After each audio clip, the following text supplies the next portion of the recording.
globe to bring you the constant variety of sport, the thrill of victory, and the agony of defeat. This is ABC's Wide World of Sports.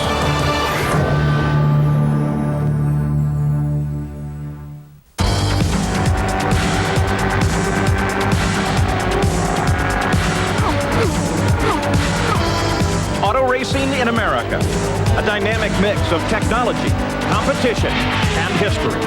This year marks the beginning of the second century of American racing. The sport has always been immensely popular. The Vanderbilt Cup races in New York at the turn of the century drew gigantic crowds. As the new sport evolved, heroes emerged. The drivers, the human element inside the cockpits, the men who piloted the machines. 1911. A new racing facility in Indianapolis staged the ultimate test of man and technology, a 500-mile race. An automobile engineer for the Marmon Corporation, Ray Haroon, won the race in his company's car and was an instant hero to the large crowd. The Indianapolis 500 rapidly grew to become the premier event in American auto racing. The speeds increased. Enormous crowds came to see thrilling competition amongst drivers who grew to legendary status. A race driver's career, then as now, would be defined by his performance at Indianapolis. There's an accident in the front straightaway. Where's Boyd? I don't know whether he can get through or not. He's only got a couple hundred yards to go, but where is he? There he is! A.J. Boyd will win the Indianapolis 500 in an incredible, thrilling finish. And the 500 has been defined by the skill of the driver. Over the roar of the engine, you can hear the 400,000 people going hoarse. No one has ever seen this before in Indianapolis. Not quite over. John Cox still with the lead. There you see them. Can he make a move at the finish? He's making a move.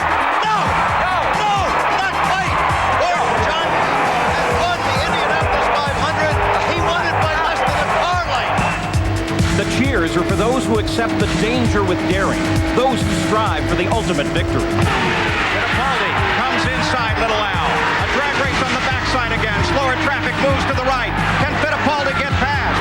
Little Al brings it down low. They touch. Little Al into the wall. Fittipaldi continues on. Little Al slams the wall as Emerson Fittipaldi screams toward the white flag. Unser and Fittipaldi struggled again last Sunday and fell short. Both failed to qualify for today's race, leaving this event a wide-open competition. An antique silver cup carries the name and likeness of the great Indy champions. Two men in particular have come so close to their dream, but have yet to win the great race. They make the turn for home now. On the main stretch, Scott Goodyear closes in. Goodyear tries it, but no! I believe that's the closest finish in Indy history. Al Unser Jr. is a winner at the Indianapolis 500. Scott Goodyear finished second in that race, but today he starts on the front row with his best chance to add his name to the list of champions. The green flag is back out, and Rick Mears comes around John Andretti. He's no factor whatsoever, but Michael is right there with him. Michael moving to the outside. Can he keep in the high groove? He did it at Phoenix. Can he do it here? Michael Andretti takes the lead away from Rick Mears. Wow! But it was Rick who won that thrilling duel in '91. Now more than ever, Michael Andretti, whose famous father Mario won the race only once, would like to carve his own name on the silver cup. Arie Luyendyk has already won here. He and teammate Scott Brayton are the two fastest qualifiers with the most powerful cars. If they prove reliable, they may be unbeatable. 100 years ago, America's first ever automobile race. The spectators followed the two racing cars on foot. Today, 33 drivers will pilot their race cars at speeds over 240 miles an hour in front of 500,000 people. A new face and name will be added to the old Silver Cup. A new champion of the greatest spectacle in racing, the Indianapolis 500. From the world's greatest race course, the Indianapolis Motor Speedway, ABC's Wide World of Sports is proud to present live coverage of the 79th running of this great race. Since 5 a.m., the largest crowd for a single-day sporting event in the world has been filing into this historic track. The cars very shortly will be moving into their positions on the main straightaway. There's the pole sitter, Scott Brayton's car. Also coming out will be the remainder of the front row, his teammate Arie Luyendyk. They both have Menard power. And with Honda power on the outside of the front row will be Scott Goodyear. None of these three drivers are regulars in the series. The drivers at this moment are back in Gasoline Alley, that garage area situated inside the track. Let's begin with that front row and pole sitter Scott Brayton. Well, Paul, for over 2 weeks, this man and his father Lee have enjoyed the spotlight reserved only for the Indy pole position winner. But in a little less than 1 hour, that honor will be all but forgotten as Scott Brayton pursues a lifelong dream, a trip to Indianapolis Victory Lane. Sharing the spotlight with Scott, his teammate Arie Luyendyk with his wife Mika. They're familiar with the emotions of this countdown. Remember, Arie won this race 1990, third time to be a front row starter. He's been terrifically fast all month long. Now he wants to be fast for 500 final miles. A year ago, Canadian Scott Goodyear struggled to qualify here in Indianapolis. Today, he starts from the outside of row 1. On Thursday, his redesigned Honda engine logged the fastest laps during the final practice. If he can duplicate that effort today, this first-year team will certainly have reason to celebrate. Well, this is truly a 500 of firsts. That front row is the first ever to average over 230 miles an hour. The slowest qualifier in today's field, Eliseo Salazar, at 225, would have been in 6th position or outside the second row in last year's race. Why the speed? Why the close competition? Well, there are several reasons. The fastest cars are all using engines that have yet to prove their dependability. 2 Menards and a Honda make up the front row. The Menard has never finished a full 500 miles, and the Honda has never started this race. And for the first time since 1974, there are 2 competing tire manufacturers. That has added a new dimension to the race and is most likely the reason for the quick speeds. The combination of all means the most competitive field ever and predicts some very close racing. Add to all of that today's weather forecast, which includes thunderstorms, and that may play a part in the final outcome today. Now, one of the biggest racing stories of the month has been that Penske Racing has failed to qualify after 26 years of top 10 starts here. Team Penske came to the Speedway as the favorite, just off back-to-back series wins. Almost immediately became apparent the Penske chassis just wasn't fast enough. They failed to qualify the first weekend. Then they leased a Renard, but failed to get it up to speed. Then they borrowed a Lola from Bobby Rahal. Emerson Fittipaldi was practicing in that car, and even with Bobby Rahal's help, they couldn't get it going quite fast enough. For 3 days, the Indiana skies opened up, robbing them of test time. On the 3rd day of trials, Fittipaldi ran 3 laps at a speed that would have made the race, but the team thought that it wouldn't hold up, and Roger Penske waved it off. Now, it was Fittipaldi out to take a qualifying run on the final day, but he was bumped by Stefan Johansson. A stunned Fittipaldi would be a spectator. So would Al Unser Jr. In the last of 3 tries, he simply was not fast enough. Now that means that Al Unser Jr. is not racing today. The first time ever for a defending champion who has tried and then failed to make the field. It leaves the field with only 3 former winners and no former multiple winners. Closer to these stories now, we can get with Sam Posey. Sam, the Penske absence may have a consequence far beyond today's race. Well, clearly missing the race, Paul, was a devastating blow. What went wrong? Roger declined to be interviewed today, but what we know is this. In one stroke, the aura of Penske invincibility has been shattered, and it's hard to believe that his relationship with his sponsors will ever be quite the same again. Although Roger will win again, and I, for one, hope it soon, the myth is dead. And IndyCar racing seems changed somehow now that Penske is just another team. Jack?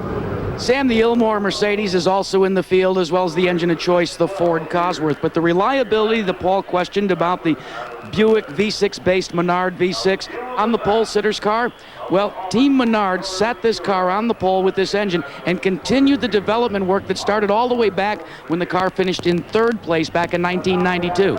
They feel now that they not only have the muscle, but the reliability to complete the 500 miles here at Indy. Gary? Jack Firestone is back in IndyCar racing with 8 cars in the 33-car field, including 1 in the front row. They've had terrific success in qualifying, and because of that success, Goodyear came up with an optional tire made available in the final practice just last Thursday. They think it's softer, stickier, more grip, and faster, and they think that all of their teams, before the 500 miles is over today, will be switching to this optional tire. Jerry? One of 3 former winners in today's field is Ohio native Bobby Rahal, who starts the car he also co-owns from the outside of row 7. Now, Rahal is a master race day strategist and should be a factor today, given his experience, in contrast to the overall youth of this wide-open field. Bobby? Well, everything we've heard means that this will be the most competitive race ever. Just think, almost every driver getting into their car today thinks that they really have a chance to win. It's so wide open, I think even I would have a chance to win this one. But seriously, the winner could come from any row, with the pit strategies playing a very important part. This one, I guarantee, is going to be really exciting. Paul?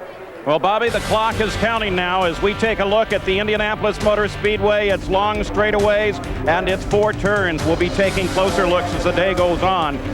With 40 minutes to go now, let's take a look at turn 1. Some think that the best seats in the speedway are right here, the southwest turn.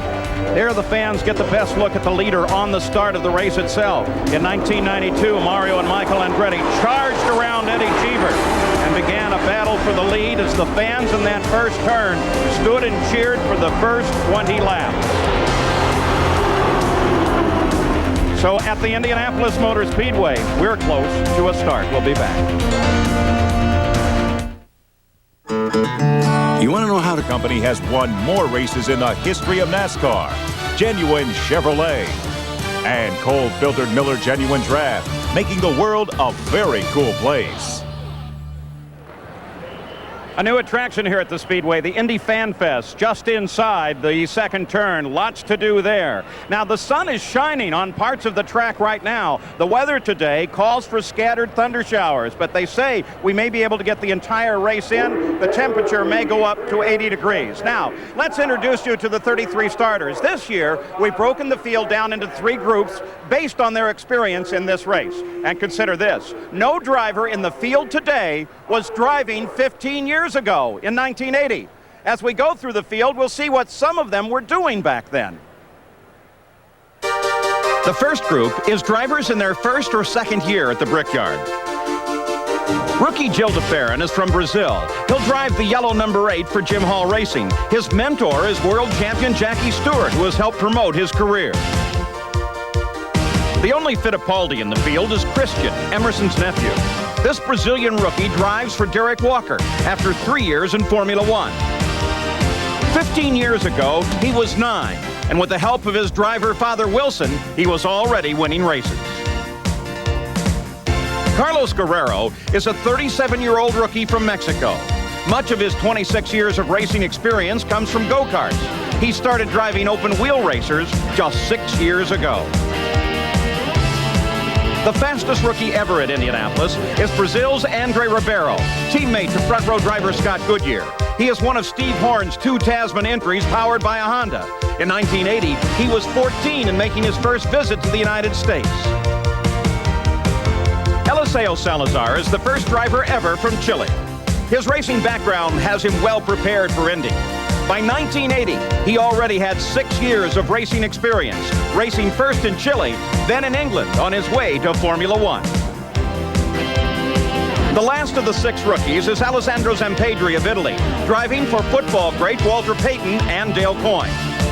15 years ago, at age 11, he was racing for real, but racing in go-karts.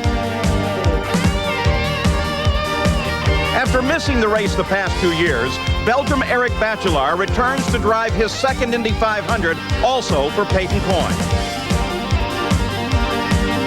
Mexico's Adrian Fernandez is back for his second year with Rick Gallus Racing. The 30-year-old has 13 years of racing experience, starting in Formula V.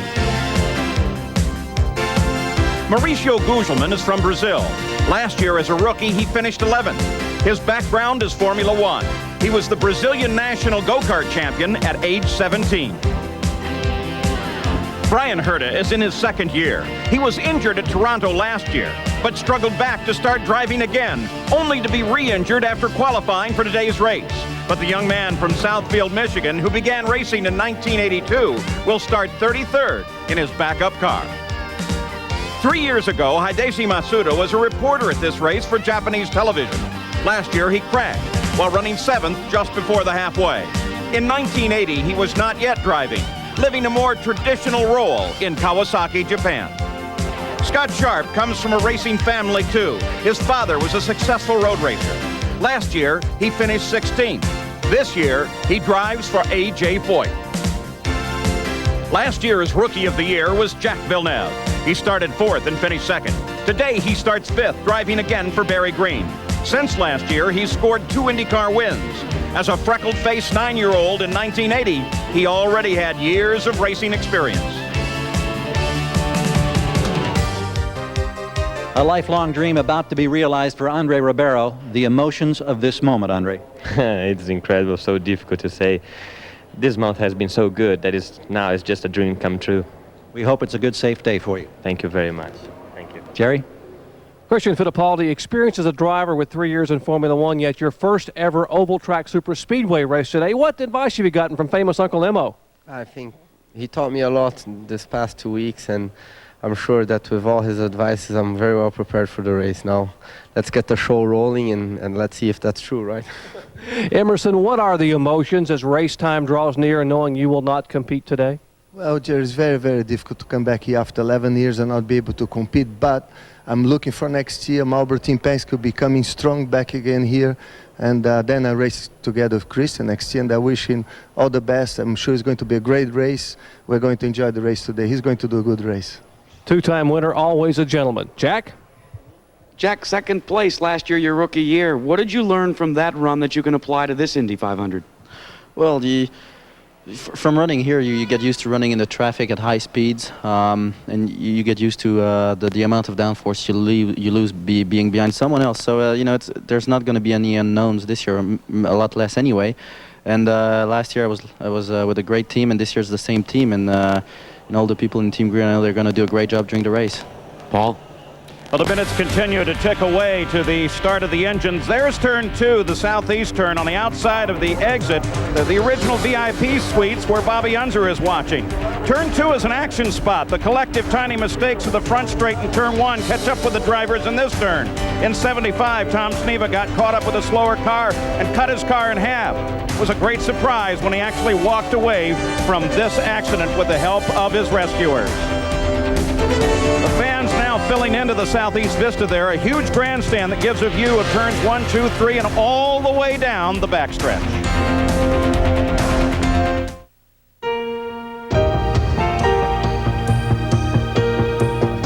Until you try to win a championship, you think it's no big deal. But then you find out how tough it really is. And you realize you can't gamble on anything. Not on the car, not on the engine, and certainly not on the tires. You just got to go with the best. Goodyear Eagles, the proven winners. Goodyear, #1 in racing, #1 in tires.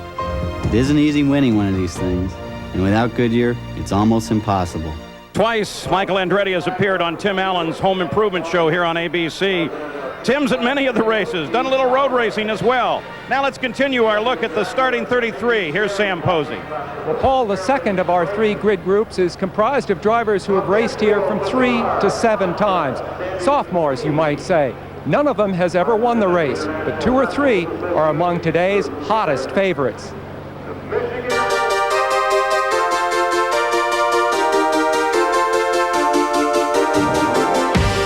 Robbie Gordon brings to this race a swashbuckling confidence. 8 weeks ago, he won his first IndyCar race at Phoenix. Today, we'll be listening to his radio communication with his car owner, Derek Walker. A racer all his life, when he pedaled to this win in 1980, he was just 11.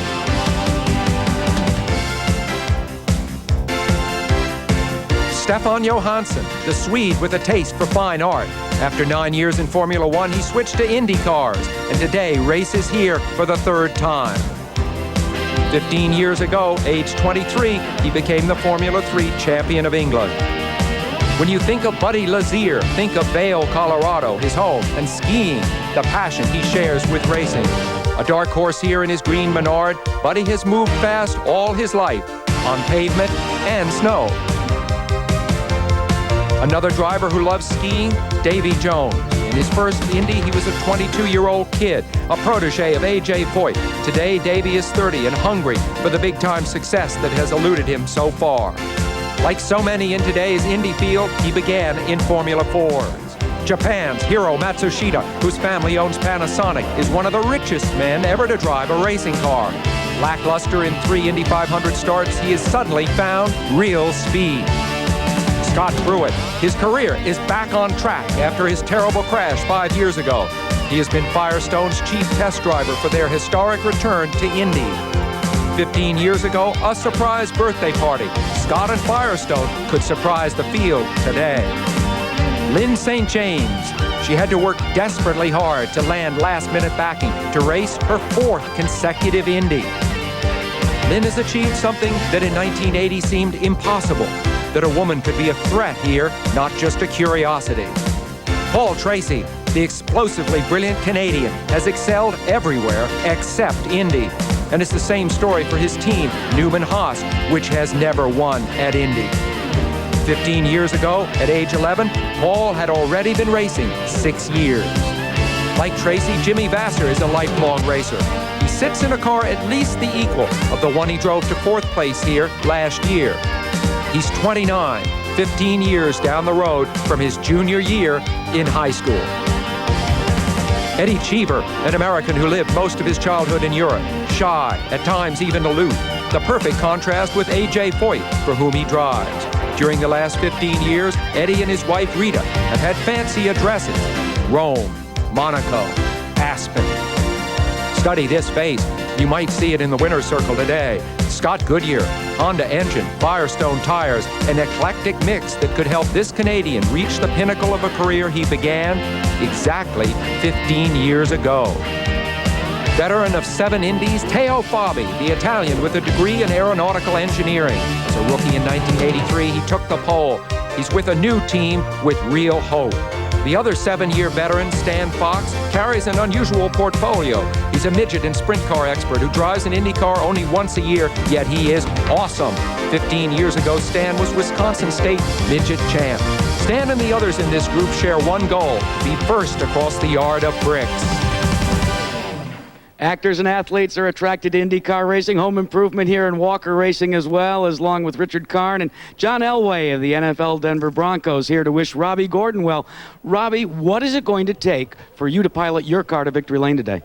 Well, you know, the most important thing for us is to stay clean all day and to run 500 miles. If we can do that, I think we've got an excellent opportunity to win in this race. Good luck to you. Thank you.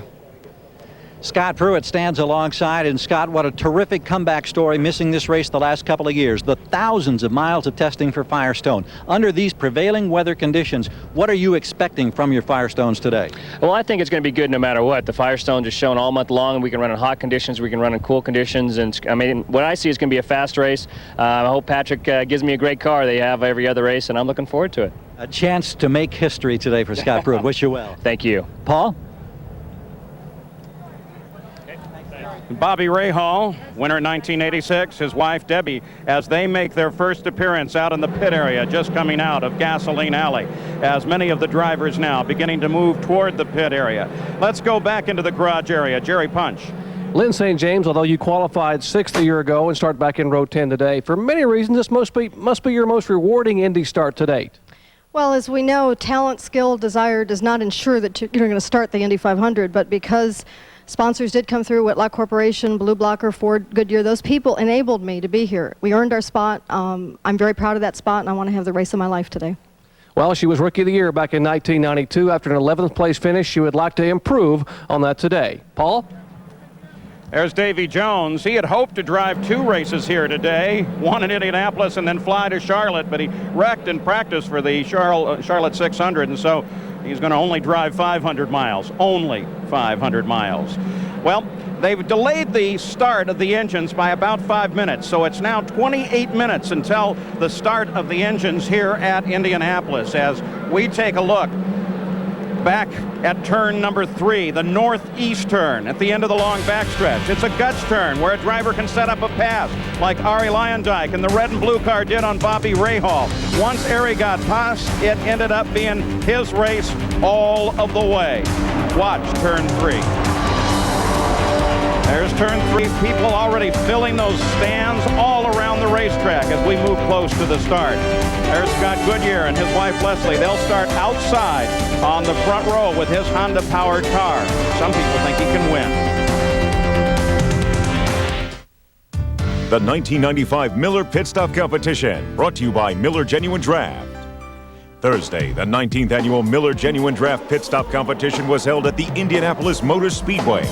In the final, defending champions Jacques Villeneuve and Team Green faced Michael Andretti and the Newman Haas Racing Team. The total time in the pit box determines the winner. Team Green, led by Chief Mechanic Kyle Moyer, defeated Newman Haas by 1/10 of a second with a time of 14.556 seconds to win the $25,000 first prize from Miller Genuine Draft.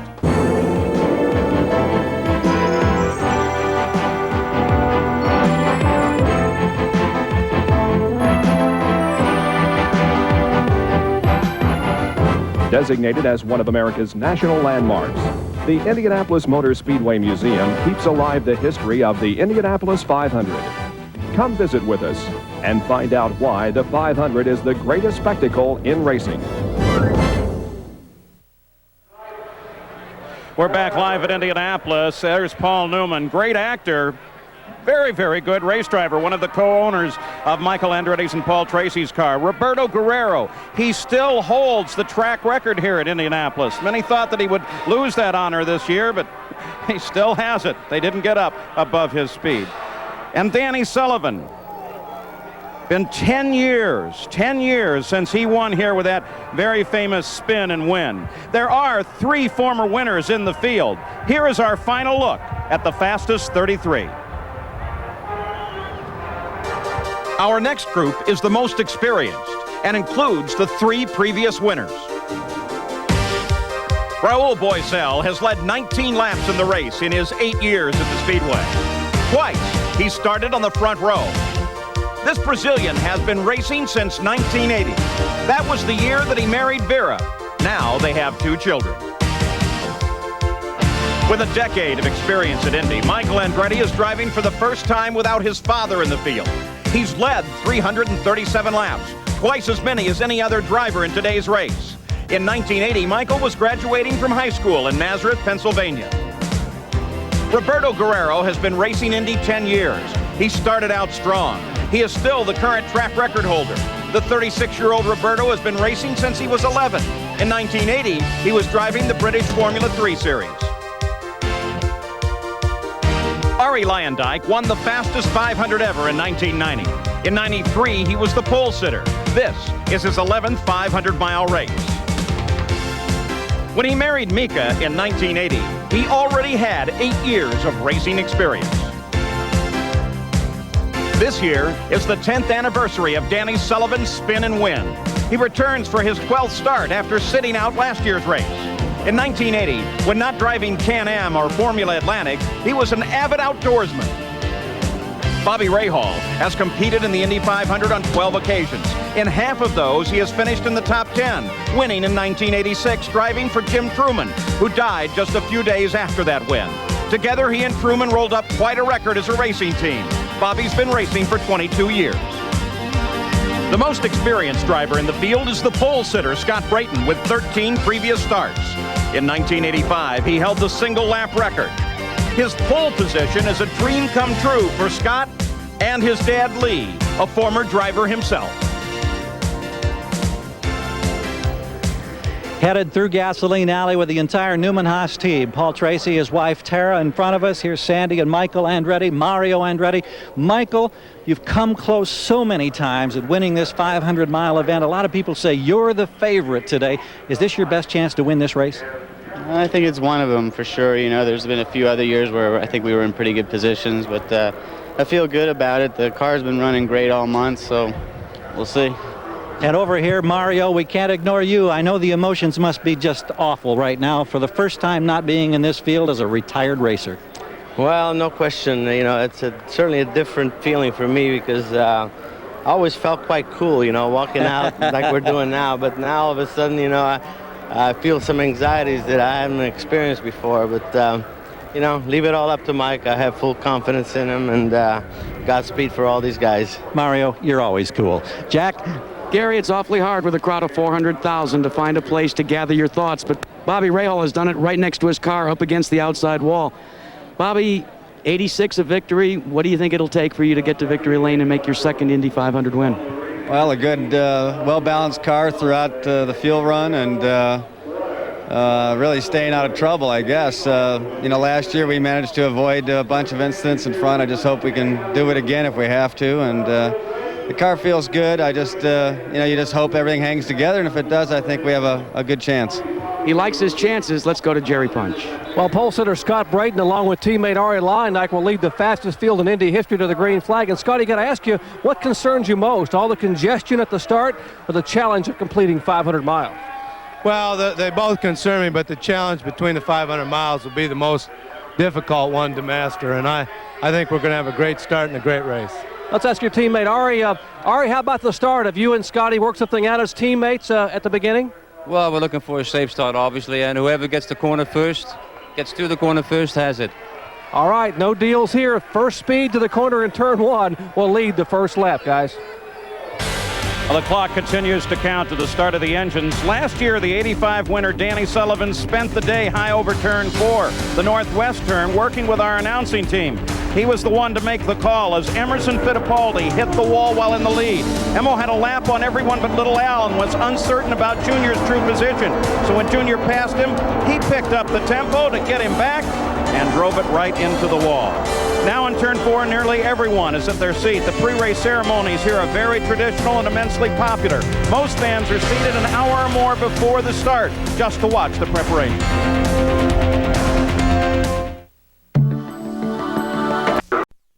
Fly, we can race at Indianapolis. The Goodyear Blimp Spirit of Akron providing the aerial coverage of today's race over the speedway. Last year's champion, not in this race. Let's go to Gary Gerould. And it's been since way back in the early 80s that he hasn't been in this race, and I know this has got to be a terrible feeling right now. How are you handling this emotion?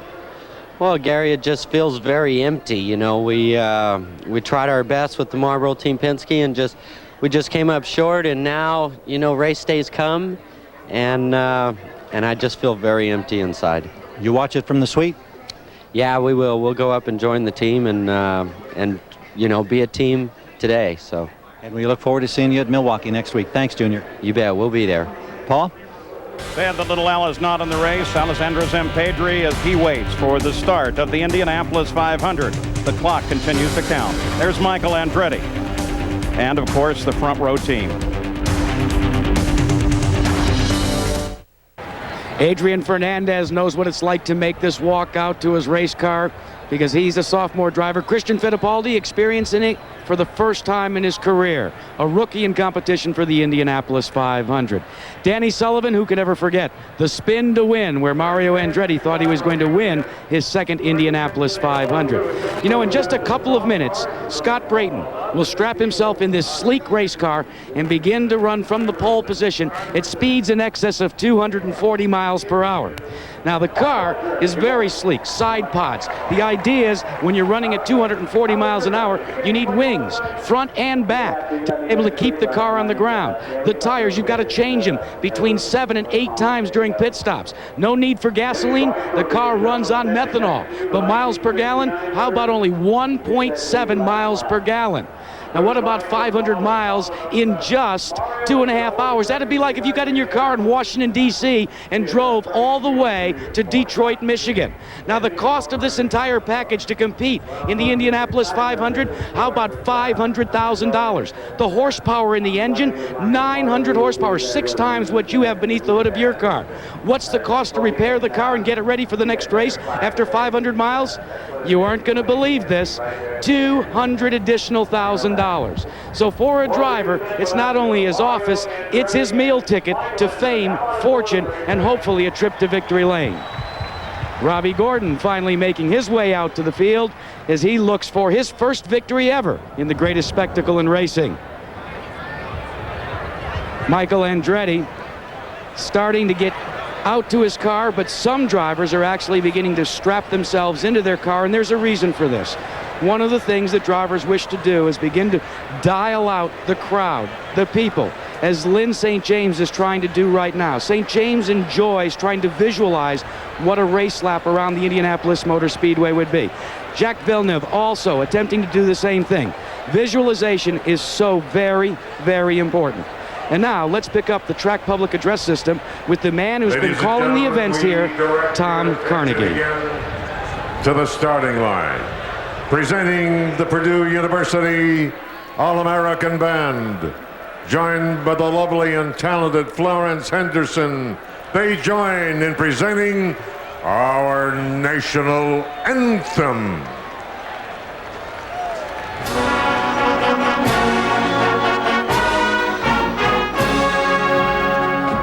Oh, say, can you see by the dawn's early light what so proudly we hailed at the twilight's last gleaming, whose broad stripes and bright stars through the perilous fight o'er the ramparts we watched were so gallantly streaming, and the rockets' red glare, the bombs bursting in air,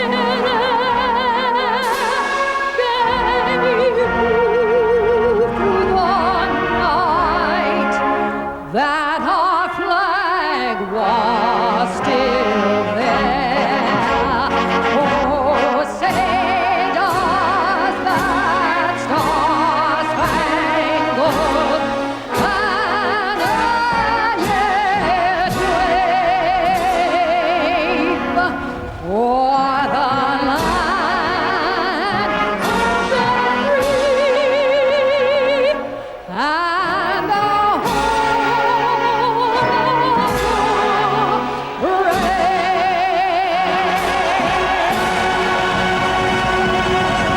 Florence Henderson. We'll return with more of the Indianapolis 500 after this message and a word from our ABC stations.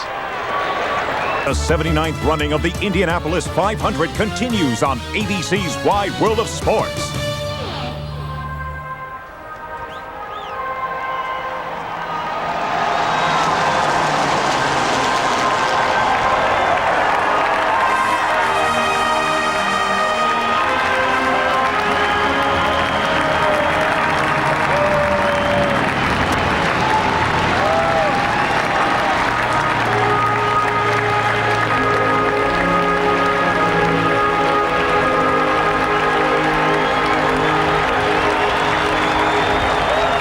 Honoring the Memorial Day weekend, the larger purpose of this weekend, a flyover by a B-17 and the rendering of taps.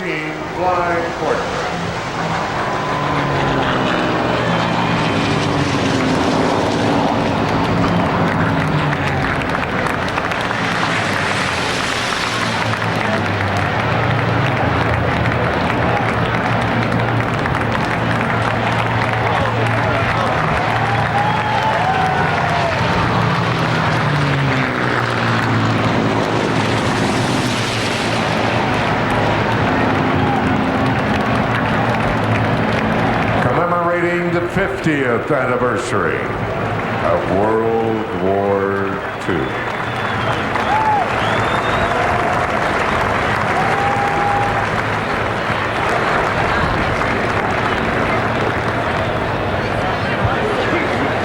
We celebrate the 50th year of the conclusion of that worldwide conflict.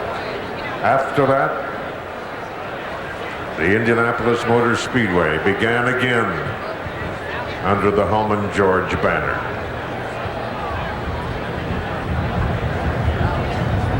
Race fans, during their 50 years of ownership, The Hallman-George family have developed many, many traditions here at the Indianapolis Motor Speedway that we enjoy taking part in each and every year. Celebrating his 25th year. Once again, it's time to hear Back Home Again in Indiana. And here's Mr. Jim Neighbors.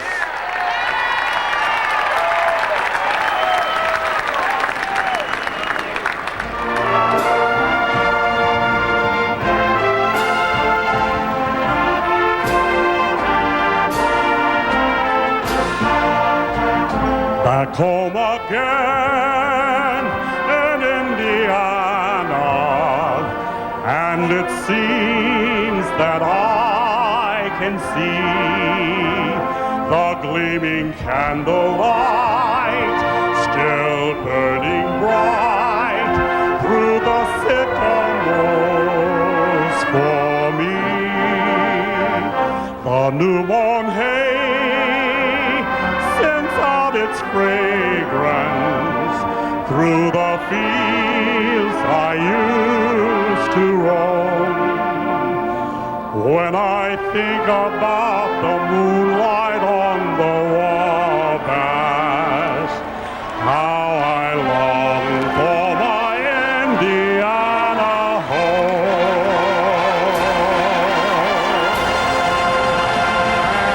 And let's go racing. We take you to the head of the line.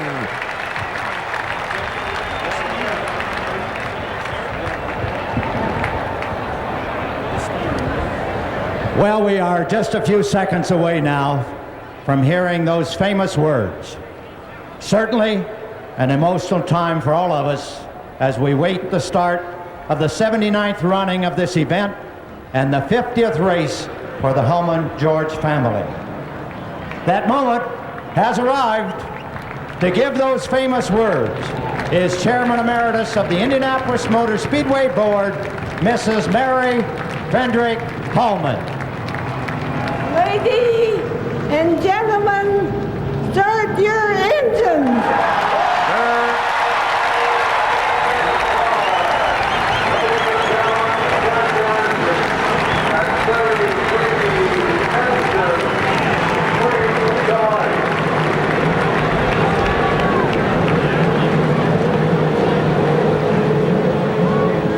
The 5/8-mile main stretch at Indianapolis, the engines begin to roar as all 33 respond to Mary Hallman's command. There's Robbie Gordon.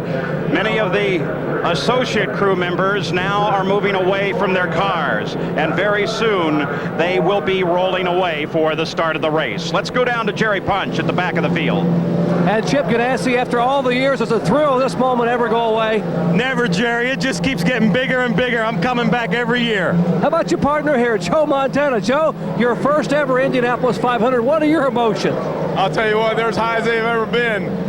You hear a lot about it, but I'll tell you what, the excitement when you're here is more than you can ever imagine.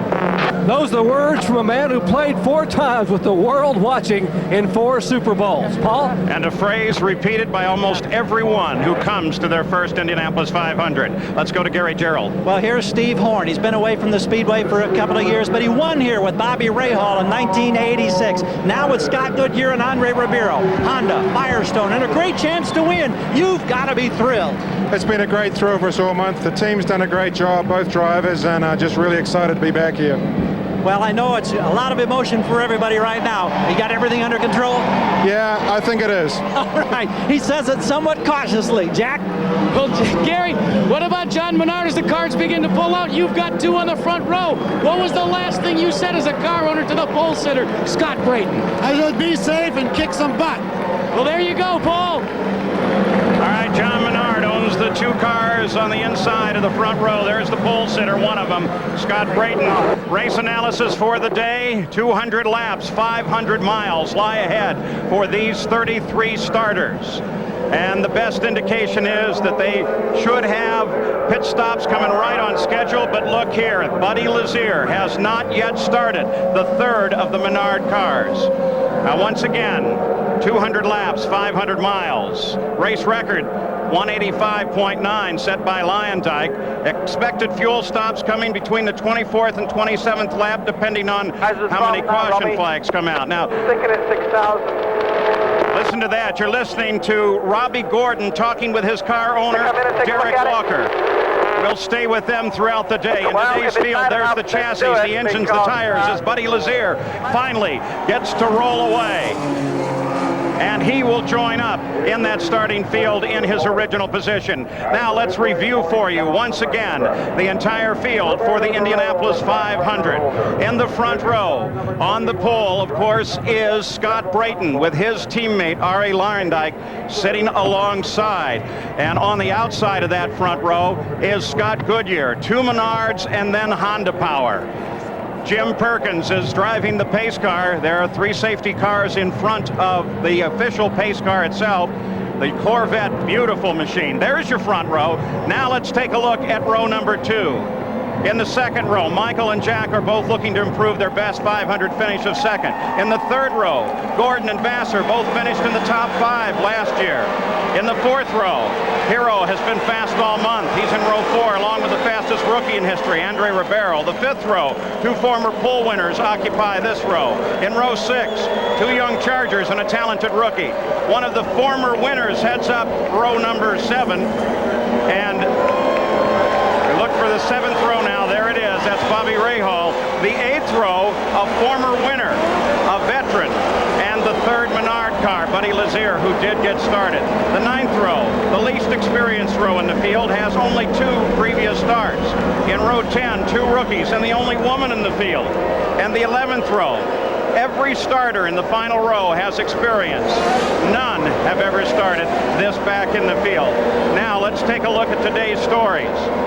The engines, of course, are number 1, especially the Menards and the Honda in the front row. The competition between the tire companies could become a very key factor today. The wide open competition that we recognize in this field right now. Anybody could win and we could see a new champion. And of course the weather, possibility of thunderstorms, and overall then how that will affect the pit strategy.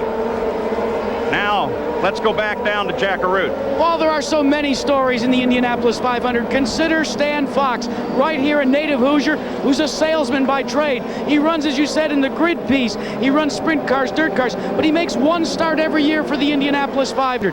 It's his lifelong dream to compete. But one of the major reasons why, last place in this race last year paid $143,000. Not a bad paycheck. Let's go to Jerry Bunch. Guys, 12 days ago, Michigan native Brian Hurta sat slumped unconscious in the crumbled remains of his 1995 Reynard after a violent impact with the wall. Now, the car could not be repaired, but he will start in a backup car in 33rd spot. Somewhat mercifully, the concussion produced an amnesia, which has erased any memory of that violent incident. But what Brian does know is that his legs are sore, his back is stiff, and there are 32 cars between him and the front of the field. Let's go to Gary Gerald. Jerry, one man in this field that we haven't heard a lot about is Teo Fabi, but believe me, he's had a terrific month of May. Consistent speeds for this new Jerry Forsythe team at better than 230 miles per hour. He starts in row 5, but among all these thousands and thousands of people standing, waiting for the green flag, if you're looking for a dark horse, don't count out Teo Fabi. Paul? All right, Robbie Gordon is on the pit road. He apparently is having some sort of problem with his 2-way communications, if not the race car. Jack Arute, what's the story? Well, Paul, believe it or not, it's a radio problem. The report was that he has a problem with his radio, so what they're going to try and do is bring him in and see if they can cure it. So very important to have radio communication for 500 miles. Here he comes in the engine cover. Listen to Derek Walker. He'll instruct Robbie and the crew as to what they need to do. Radio when he comes in. Saying he'll switch to the good radio. You can watch it unfold here. Listen to him. Something in the front there. Probably very important to say that we are listening in. We don't have equipment connected to that system. We're passive listeners. What he said.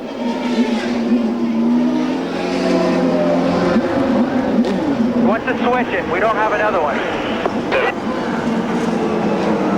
You got plenty of time. Just take your time. Get ready. Get ready. We got plenty of time. So Derek Walker encourages Robbie Gordon as the field moves on to the long backstretch now. Very soon they'll move into their rows of three. And hopefully Robbie Gordon will be able to catch up to the remainder of the field before the start. He still has about a mile before the front row reaches the green flag. Very nice alignment here in 4. Robbie Gordon still sitting in the pits with radio communications trouble. The pace car begins now to accelerate. Scott Brayton, the pole sitter, leads the front row around. Good alignment on the front row. Pace car is off the track now. They're a bit straggled beyond the front row. Brayton begins to accelerate. There's the green flag.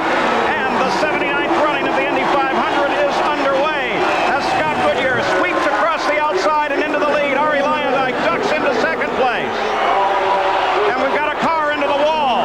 Right off of the first turn, 2 cars tangled. One of them is Eddie Cheever. The other looked to be Stan Fox. And the front end of one car cut away. The rest of the field slows. All right, Paul, in turn 2 we can see debris, the main bad thing. Debris, broken race cars, laying all over this race track. Clear down into turn 2, all the way from turn 1, clear down here. There's Dan Fox sitting right in front of us there. The biggest thing the guy's going to have to worry about when they come back around, cutting their tires and all the carbon fiber laying around. So we've seen 3 cars. Eddie Cheever is out of his, Stan Fox is his, and it looks like Lynn St. James, the 3rd car. She is still in her car. A.J. Foyt down in the pit area, no longer in two-way communications with his driver, Eddie Cheever. But the yellow flag out right here on the start. And there is the Farron trying to drive a broken car back to the pit area. Paul, the track is blocked so bad down here, they're going to have to put the cars down on the pit apron to get them through in my area. Let's go to the pits, Gary. And a quick radio report from Paul Tracy. Paul, he said, Tracy told his crew he barely missed that accident as it happened. He said it's the luckiest thing that's happened to this team this season. Well, a first lap incident is one of the great fears. Here it is as the leader, Scott Goodyear, came off of 2. Now watch way up in the corner. Suddenly 2 cars get together, and that was Cheever and Fox. The field darts to the inside, many using the warm-up lanes, which were only built here a few years ago, but probably saved many drivers here today. Stan Fox looks like he got into the wall incredibly hard. We're concerned about him, very concerned. We'll keep an eye, and we won't report anything until we actually have it confirmed. You can see as we look at this second replay how many tires and suspension pieces began to come off the cars right away and affect cars that really were not part of the original accident at all. Lynn St. James was one of those who was tagged by flying debris. Here's a 3rd one from the car of Bobby Rahal, who of course started fairly far back in the pack.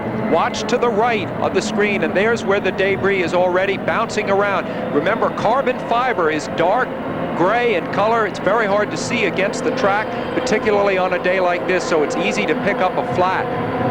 It would look from my vantage point down here in turn 2, Sam and Paul, that something must have broken on the Fox car because it immediately made a right-hand turn. That's not normal. Let's go to Jerry Punch.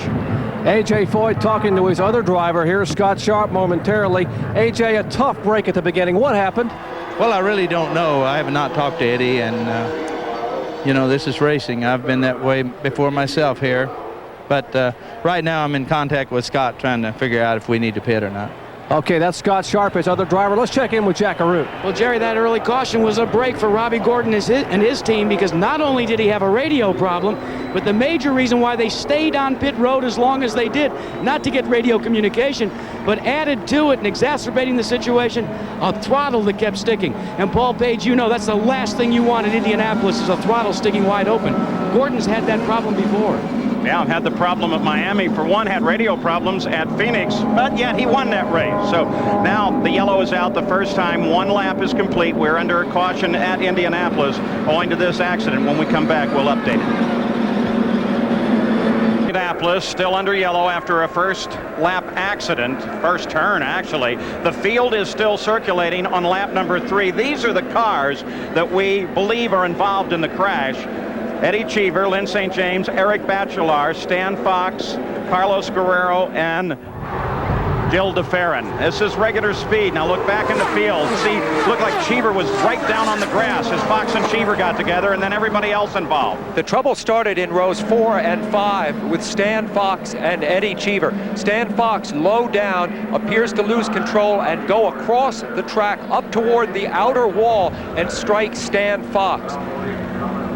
And strike Eddie Cheever, I'm sorry. It's Fox going diagonally across the road and striking Cheever, who was running along the outside. The trouble began in rows 4 and 5, and then because of the debris and bouncing tires, it involved Gilles DeFerrin, who was in row 7, and Bachelard, St. James, and Guerrero, who were back in row 10. And Sam, something caused that car 91. Just watch it as you look down low there. And you'll see it. It just makes a right-hand turn. Now just watch it on the right there. Purple car.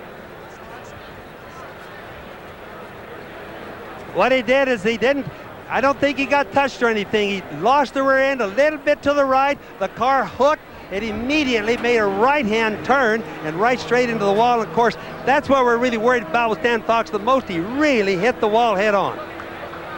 Yeah, took the front of his Renard off. Looked like it may have been Cheever, though it might have been Fox. Got into the grass, lost the back end, then turned up in the wall and started this melee here at Indianapolis. The caution is on now. Now tonight, Sybil Shepherd stars as Stormy Weathers on the ABC Sunday night movie. And tomorrow, Roger Moore in a world premiere movie, The Man Who Wouldn't Die. Go to the movies with ABC tonight and tomorrow at 9, 8 Central Time. The field circles behind the pace car. Let's go to Jerry Punch. We're in the Danny Sullivan pit, and Ziggy, Paul Harkis, the crew chief, what's Danny's situation? I understand he got struck in the head with some debris. Yeah, he said he got hit in the helmet by flying debris. He thinks he's okay, but he's not quite sure about the one of the front tires. The right front tire seems to be a little bit of a problem. We may try and bring him in and change that before it goes green. He's afraid that he might get a puncture if it stays out there once it does go green. That's Danny Sullivan concerned about a possible right front tire going down, Paul.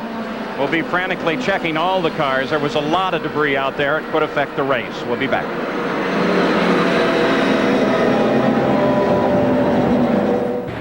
We're still under yellow at Indianapolis. In the pits, they work on Gilles DeFerrin's car. He's out of the car.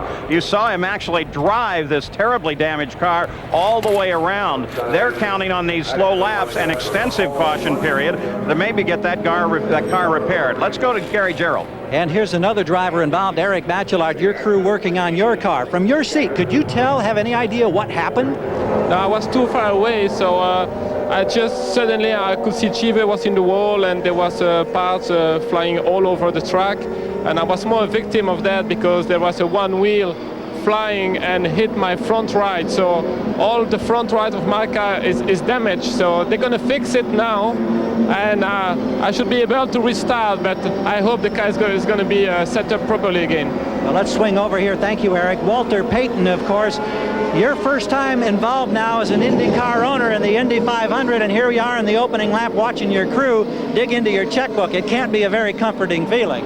Well, that's all the part of racing, because you never know what's going to happen. An accident into the first turn, wheel comes off and it goes in the air and comes down and hits us, but we'll still get back into the race. Appreciate your time, Walter. Let's check in now with Jerry Punch. How important is experience here at Indianapolis? Well, Danny Sullivan drove through that debris today. He thought he felt something a little bit strange with the right front tire. They were trying to decide whether to pit or not. Well, Danny said, I'll make the call. I'm going to come in. And here's what they found. A tiny sliver had been sliced out of the inside of the right front tire. Now, it's not flat right now, but by the time the green flag waved, this tire would have leaked out enough to go flat completely, and Danny would have been in the wall. What a call from an experienced driver. Paul? Oh, great call, Danny Sullivan. There he is. You know, Paul, something people ought to try to remember about carbon fiber. It's half the weight of aluminum, but twice the strength of steel. And even though it looks very small to the people, it cuts like a knife. You know, it's funny, we talked about how inexperienced the field is. In 1992, if you totaled up all the number of years of experience of all 33 drivers, you had 262 years of experience. Less in 93, less last year, and finally this year, 129 years only. What does it mean? The inexperience may have been part of all this, but the other side of it is there hasn't been an accident like this for several years, and it's as if a whole cycle might be starting again. The drivers who have never been in an Indy 500 have now tasted what used to be an old tradition, which is first lap crashes. I hope that's not true. Buddy Lazier lost it on the first lap in 91. Last multiple was 88 when Brayton, Guerrero, and Bettenhausen all got together. Here's a Valvoline rundown after 5 laps, and everything but the first turn, of course, run under yellow. But Scott Goodyear was able to sweep across and pick up the lead. And the pole sitter, Scott Brayton, faded on the start. Michael Andretti got around and lined up behind Arie Luyendyk in 3rd place. Then Gugelmin, Villeneuve, Pruitt, Vassar, and we take you on down through the entire field. At the conclusion of 5 laps, still under yellow. We will keep track of all of the drivers involved in that accident. You've already seen that Gilles de Ferran is back in the pits. They're trying to get his car going, and we will keep track of things at the medical center here. We have very good communications. We don't want to do anything until we know exactly what the conditions of everybody is. Let's go back to Gary Gerald. Paul, you mentioned Gilles de Ferran out of the car, still with the helmet on. I understand, Gilles, that this was one of those cases where you also were just a totally innocent victim. I mean, I saw the incident quite early on the corner, so I slowed down very early and went to the inside to make sure nobody hit me in the back. And from the smoke, one wheel came bouncing off and hit the car. I mean, there was little I could do. We're nearly 12 minutes now into this yellow situation. Your crew continues to work. You have the helmet on. Obviously, it looks like you want to get back out here and run some. Oh, sure. I want to do as many miles as I can do, and we'll see if we can fix the car. If we fix the car and the car is safe, we'll continue. Otherwise, there'll be little point. Well, we're glad you're safe. Thank you so much. Thank you. Gary, Gilles was so far away from the incident, he'd driven way down on the apron. I thought he was leaving the track altogether in an effort to get out of that. I think it's pretty obvious, too, why it's so important to start up front and why they qualify so hard. Guys like Scott Goodyear in the front group don't want to be in accidents. Of course, everybody doesn't want to be in the accidents, but it showed you that there is a difference. You look down on this giant speedway from the Goodyear blimp floating overhead. Captain John Moran is at the helm of the Goodyear blimp. It is the blimp Spirit. And the indications are that the track has been cleaned and that we may go back to green flag racing, actually the restart of the race, within 1 lap. We'll keep an eye on the pace car and the signals from there. Paul, you talked during the pre-race show about how to expect the unexpected, and Bobby, how open this field really was. Well, now it's even more open than ever. Fortunately, a couple of the favorites were not affected there. Bobby Rahal and Paul Tracy were right in the middle of it, but as far as we know, did not suffer any damage. We'll watch for them to move up. Sam, we said this was going to be an exciting race, but we didn't want this type of excitement, did we? Exactly. They were almost in your lap, Bobby. Bobby, as they roll past you, that debris could have been critical in causing damage to other cars. Do you see anything there? Well, Paul, I don't see it. You got to remember that carbon fiber is so small. But, you know, just imagine every one of these drivers is worried about it. It's not what they got going through the accident. It's what they even got coming around the next time. Did they run over some little sliver? They're all trying to feel, do they have a tire that's going slowly flat? That's a very serious thing here. Well, the United States Auto Club and the Speedway crews did a great job of getting the track clear so very quickly. 8 laps are in the record book, all of those except for the first straightaway under yellow. And now the pace car has accelerated. The field now comes under the control of Scott Goodyear, the leader of the race. Second time that he's led the Indy 500. He led twice for 5 laps in '93. Pace comes up.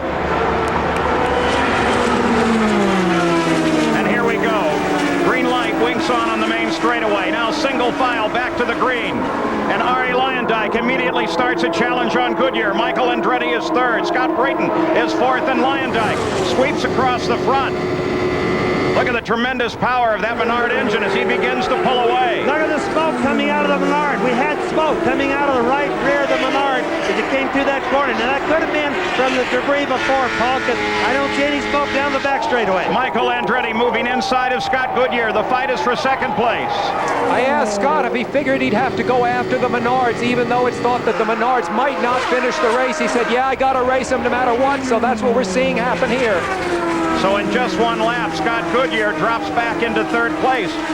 Michael Andretti comes forward, and Scott Brayton is now closing on Goodyear. There's Goodyear. I think Michael's deal on being able to get Goodyear with just vast experience. These things are like a flywheel. You really need about a lap to get these cars all wound up. Michael got to run at Goodyear. We're watching now as Scott Brayton begins to close on Scott Goodyear. There is Scott Goodyear, the left of your screen, the bright yellow and red car. There is Brayton. Brayton was the pole sitter, and they are now locked in a battle, despite the fact that Goodyear dominated the race right at the start. But boy, when they restarted it, Arie Luyendyk and Michael Andretti got around. This is the fourth time in 6 years that Arie Luyendyk has led the Indy 500. There he is with Michael Andretti closing in.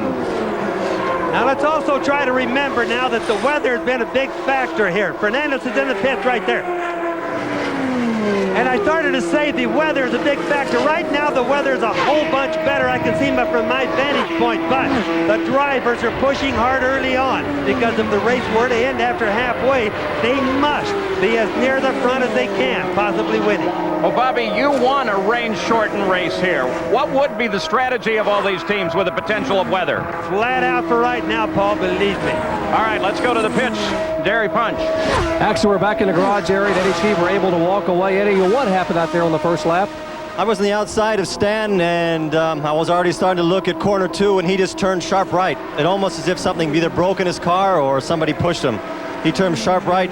He hit me, and then he hit the wall, and he had a big impact, You've been in the care center. Any updates on anybody else? You've talked to any other drivers in there? We're all in different units there. You don't. I just saw the workers taking Stan out of the car, the track, and he had a big hit. Obviously, Eddie Cheever okay, but very upset about and worried about some of the fellow drivers. Paul? On board with Michael Andretti as he chases the leader just ahead, Arie Luyendyk, 12 laps into the record book. They turned the last one at just over 218 miles an hour. Michael Andretti thus far has had the fastest lap, his quickest at 218.6. Arie Luyendyk, in addition to his tremendous victory, of course, several years ago, also has the distinction of having gone past the 100-lap mark in every 500 he's ever run. Arie Luyendyk can baby a car, and if there's one that might need it, it's this Menard. So Arie Luyendyk out in front. An update from Jack Arute. Well, Paul, you know, Luyendyk has one of those stock block Menards that needs 55 inches of boost. According to Larry Curry, they are not getting a full 55 inches of boost at this time. They're a little bit afraid of trying to adjust because of the pop-off valve that could literally drop 15 to 50 horsepower off the engine. They are playing it very conservatively. Larry says even if we have to give up the lead, we're not going to try and run it. Right now, they're at about 52.4 in terms of boost. But as we watch him come through turn 2, Michael is not letting up on him. If he thinks he's got a problem, he's going to press it hard. Watch him on the track right there. Michael Andretti has led every one of the 5 IndyCar races that have been run so far this year. He hasn't won any of them, but you can see right now he's stalking the leader and just really where he wants to be, I would say, in the race. Arie Luyendyk leads it. There he is, the bright yellow and red 40 car. Michael Andretti is second. Scott Goodyear is sitting in third. Michael closed in for a second there. Looked like he may have had Arie. In fourth place is Scott Brayton. Jack Villeneuve is in fifth. Mauricio Gugelmin in sixth. Paul Tracy seventh. Jimmy Vasser is in eighth. Scott Pruitt ninth. And Andre Ribeiro runs in 10th. At least on paper, Michael has a very reliable car. A Lola chassis, a Ford engine, not the hot Ford engine that they experimented with earlier in the season that had a little more horsepower, a more conservative unit that is very well proven. So he should have a car that can go the 500 miles. So you got to remember now, these Menard Buick engines have been detuned in order to go 500 miles. This is not the qualifying trim that we saw these guys run in. Keep remembering this as the day goes on, but they all have also a racing gear and a cruise gear. One to make fuel mileage, one to make the engine go easier, and the other one to make them go fast. Right now, they can see the clouds. Look at the sky right there. They shouldn't be running their race gears. And already the leaders start to overhaul slower cars. This may be a chance for Michael. It is as they come past Stefan Johansson is the leader. There's Herta just ahead of Arie Luyendyk, who's now back in second place. Michael, who has led more laps than almost the whole rest of the field put together, is now back in the lead of the Indy 500 and has led all 6 of the IndyCar races held this year. He planned that and used the traffic to get it done. That shows you real experience. 6th time that Michael has led. The battle now will develop for second place. Lynn St. James was one of those in that accident. Let's go to Jerry Punch. And Paul, fortunately, she's walked out of the hospital. Lynn, what happened out there? I'm not really sure. I mean, I saw that there was an incident up ahead, and I just tried to find a hole. I thought I had found one. I could go high, but I got hit and then got into the wall, and so that I was on my own missile. But it seems strange because the incident was so far ahead that there should have been enough room for people to get through, but everybody was, I guess, still bunched up, so it's just very unfortunate. It's too short, you know, and these things really shouldn't happen, but unfortunately they did, and I can't bring much light to it. I'd like to see a replay myself just to get a better understanding. A tough month, and it all comes up too short for Lynn St. James. The leaders overhauling the back of the field now. Let's go back and take a look at Michael Andretti's great move that got him into the lead of the race. We'll look at it from on board his in-car.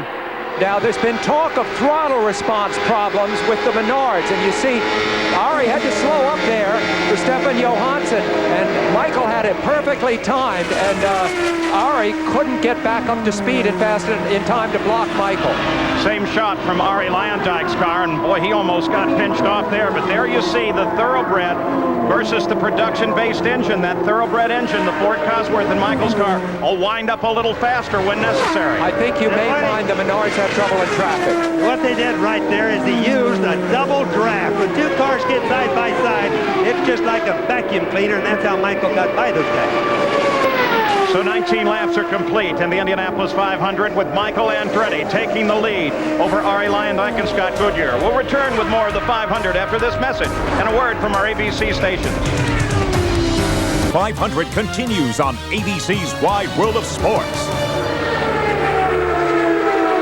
Back in Indianapolis, Jacques Villeneuve currently runs in 5th place. Good battle developing behind him between Gougelman, Tracy, Vassar, Pruitt, Ribeiro, and Teo Fabi. All of these battling for 5th place, beginning with that red, white, and blue car of Mauricio Gougelman. Further update now from the Track Medical Center. Here's Jerry Punch. And Dr. Henry Bach has walked out to speak with us. Henry, what's the status of the 4 drivers you've checked out? Lynn St. James, Carlos Guerrero, and Eddie Cheever have been released in good condition, and they're back out of the hospital. Stan Fox has a closed head injury. He's on his way to Methodist Hospital. We'll probably have some information on him in about a half an hour, 45 minutes. So, Henry, we'll come back and try to get an update on Stan Fox at that time. Thank you, Jerry. Paul? All right, there's the official word from the medical director at the Speedway, Dr. Henry Bach. Scott Goodyear made a good move on Arie Luyendyk for second. As we watch this exciting battle, the man to look for is Paul Tracy, 3rd from the left, I believe, in this shot. And he has moved up from 16th on the grid to 7th. He is moving fast. Tracy, the story there, of course, is that he's mistake-prone. He's one of the most brilliant drivers in the field, but he's been known to get into tangles with other cars. You see him on the left of the screen right there. Paul Tracy centered the screen right there, the great Canadian driver. If he can get through the first 100 laps or so of this race in good shape, he may very well have a big day here at the Speedway. You see the running order at the conclusion of 20 laps. You're on board now with Arie Luyendyk. He runs in 3rd place.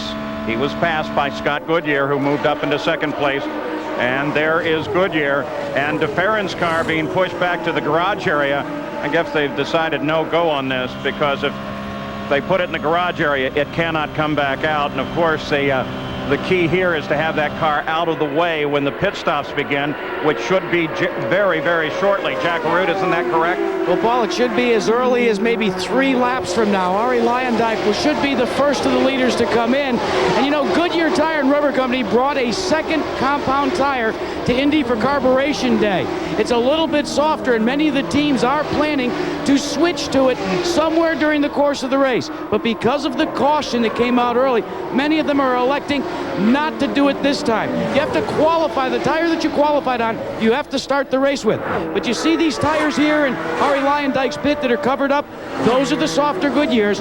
Look for them possibly in the third stop of the race. Right now, Luyendyk's going to change back to the old Goodyears, the style that he qualified on. It's nice to be able to have two different tires like that. One of the things bothering the drivers right now, guys, is the wind. It's gusty at times, goes away at times. The drivers have got to be a little bit spooked because one time they go at the end of the straightaway into one of the sharp turns and they've got a big wind. The next time it's really still. They probably think their cars are giving a problem. Wind is blowing from the south, so it's a headwind up the main straight. As Arie Luyendyk has reported, heads for the pits. And this will be his first stop of the day. He comes off of third place to the pits, and Jack Arut's right there. First stop is always the most difficult. You have to get acquainted coming down out of 240 miles an hour and hit the marks precisely. Luyendyk does. The onboard air jacks go up. He passes off on the water. He's right now just going to take on tires, a full load of methanol fuel, and we look for no major adjustments. Now, yes, they are putting Bobby, 3 turns of front wing on both sides on Arie Luyendyk's car. He is off and away. Almost stalls the car and having trouble getting back up to speed. They're still pushing, and he's killed the engine. That's a costly thing. Boy, that's a big problem. Going to hurt Arie really bad. And it almost got in the way of Scott Brayton. His teammate is electing to come in now, too. So while one Menard team begins to work on Arie Luyendyk, Scott Brayton looks for his pit stop area as well. They get the jack in. They're having trouble getting the onboard starter connected. They do now as it begins to fire. Now Scott Brayton goes to work. Luyendyk goes by, but the car is still misfiring. Now, according to Team Menard, they're going to make a wing adjustment as well on Scott Brayton. They do make a rear wing adjustment on Scott Brayton's car. And he is off and away, but again, a very rough-sounding motor. As they begin to come up through the gears, gentlemen. Remember that this team runs only this one race per year. They have a huge budget, over $6.5 million devoted to this one race. But sometimes you might have teething problems because you've just made the first pit stop of the year that you might not have if you ran all the races. Let's also keep in mind that the 2 Menards were the first into the pits for fuel. That means that they may not be getting the mileage the other guys are. It's a very important thing to the whole race.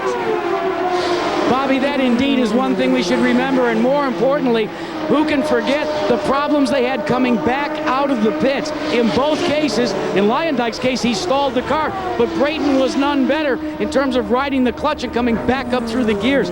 That could spell problems in a long race where you got to come in and out of here 7 to 8 times. Well, Jack, that valve train, I understand, is very sensitive, so you have to be careful not to over-rev it, too, coming out of the pits. Here we are with Michael Andretti. The leader of the race. As the leaders flashed by last time, it was Michael leading, followed by Scott Goodyear and Jack Villeneuve. Those 3 have not stopped. Gugelmin, Vassar, Tracy, Rivero, Pruitt, Bobby, Roberto Guerrero, Matsushita, Salazar, Rahal, Zampedri, and Bossell have all stopped as we are watching the fight for first and second. And Goodyear is now beginning to close in. And there was Robbie Gordon they just went by, so he's still not up to speed.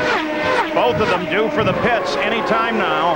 That was Robbie Gordon. You see him third in the order. The true third in the race is Jack Villeneuve. He sits back just a bit. Remember, we ride with Scott Goodyear here. He has only won 2 IndyCar races. They were both 500-milers. And as we go along, Sam and Paul, and see the sky up there, we see that the clouds are breaking a little bit. There's Michael coming in the pits right now. So as Michael heads for the pits, Scott Goodyear stays out and will assume the lead. So the Honda engine, at least now we know, is capable of going the farthest, at least based on the first stop. The Menard stop first. Let's go to Gary Gerald. We wait with the crew anxiously. Here's the nose of the car. Watch for a slight wing change. They're going to go up a half turn, we're told, on the front. They're staying with the primary Goodyear tire. No change to the optional compound. There's the change at the front of the nose. Everything looks routine. Off the jacks, running about 15.5 seconds on our clock. And Gary, what that means, a half a turn up on the front wings, 15.110 seconds. But what it means is the front end's going to be a little tighter on the ground. It means it's going to turn a little better. So the leader of the race makes his stop, and Scott Goodyear assumes the lead. Goodyear has now gone 4 laps beyond Michael Andretti, and he is due for his stop on the next lap. So Scott Goodyear out in front. This could very definitely be a factor in this race, is how these different engines handle their fuel economy. As Goodyear comes around Robbie Gordon, that's not a pass for position. Gordon, remember, had trouble at the opening of the race and has continued to struggle since then. So Scott Goodyear, we watch for the turn down onto pit road. Goodyear left the team that he was with last year, Bernstein's team. You see him turning down here. He was without a ride at the beginning of this season, but when the Tasman team got to, with Steve Horn putting this team together, he got his old mechanic with him, Joe Flynn, and they've had terrific confidence over this month here. Scott Goodyear rolls in from the lead. Here's Jack. Well, Scott Goodyear has certainly cast the gauntlet down in terms of fuel mileage with his Honda and Firestone shot entry. Now, Firestone has 2 options of tires as well, but they are electing to stay with the same compound that they qualified on.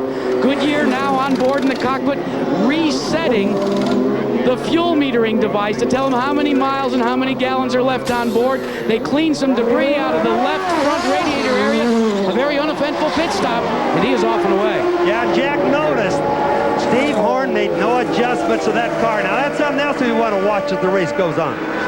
So Jacques Villeneuve, French-Canadian, picks up the lead of the race. He made his stop on lap 35. So Villeneuve now in front of the race as he moves up from his position past the front row. Villeneuve is at the top as 34 laps are now complete in the Indianapolis 500-mile race. We'll be back with more of our coverage from Indy.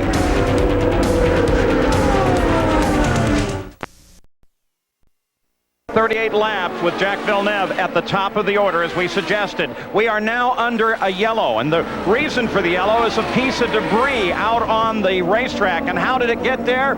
Well, Arie Luyendyk was going down the front straightaway. Now watch him. He was having trouble with the driver in front of him. Had to dart a couple ways to get by, and in his anger, he knocked out the headrest. He didn't approve of Scott Sharp. So because that's on the straightaway, yellow flag came out. Now this was Arie on his first stop. Listen very carefully to the engine.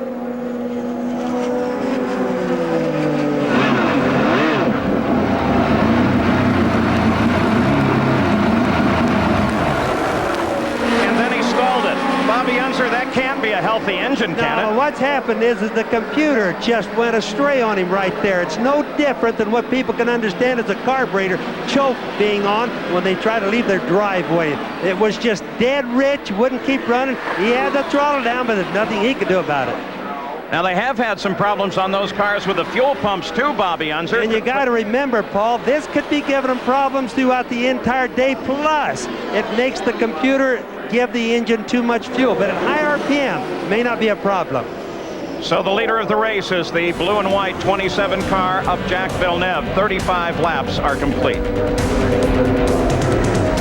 Under caution, expecting green very shortly here. Under the caution, Jacques Villeneuve went into the pits. He was the leader of the race at the time. It was a very frustrating stop for him, though, filled with errors. As the team tried to get him away, they were still connected when he pulled forward. Shades of Floyd Ruby. Fortunately, they didn't pull the hose free. Let's go to Jack Arute. Well, Paul, here's the problem on the Patrick Racing team with Scott Pruitt. During the time that it took to try and get the pack up, Scott Pruitt literally ran out of fuel, and he had to come in dead stick. Now, Pat Patrick is the car owner, and Pat, this is not what you wanted to see. You were shown in 5th position, and then you ran the car out of fuel under yellow. We had no choice, Jack. These stupid rules they have here, they close a pit. You can't come in if you're out of fuel. If you do, you get black flagged. It's horrible. I can't believe it. Well, here's the situation, gentlemen. Here's what happens under the rules. Until the pace car gets the leader, the pits are closed for service. Well, there was a mistake made. They had a problem picking up who the correct leader was. So lap after lap ticked off with the pits closed. We were in the end of the window for pit stops for many of the front runners. And what happened was Pruitt ran out of methanol. Yeah, they originally picked up Andretti and then had to cycle everybody through until they had Villeneuve, and then he went into the pits almost as soon as they had him. You got to really sympathize with Pat Patrick on that. He has to be right. And Jack, that closed pits business, of course, removes some of the tactical advantage of having a man like Jim McGee on your team. We come back to the green light. And we're back racing again, riding on Bobby Rahal's nose as we head down into turn 1 at better than 215 miles an hour. The leader is Andretti. Scott Goodyear is in second. There is Michael. The order now with the pit stops. Some of these slower cars and backfield cars are mixed in with the leaders of the race. There's the running order after 42 laps. As we look at the Valvoline leaderboards,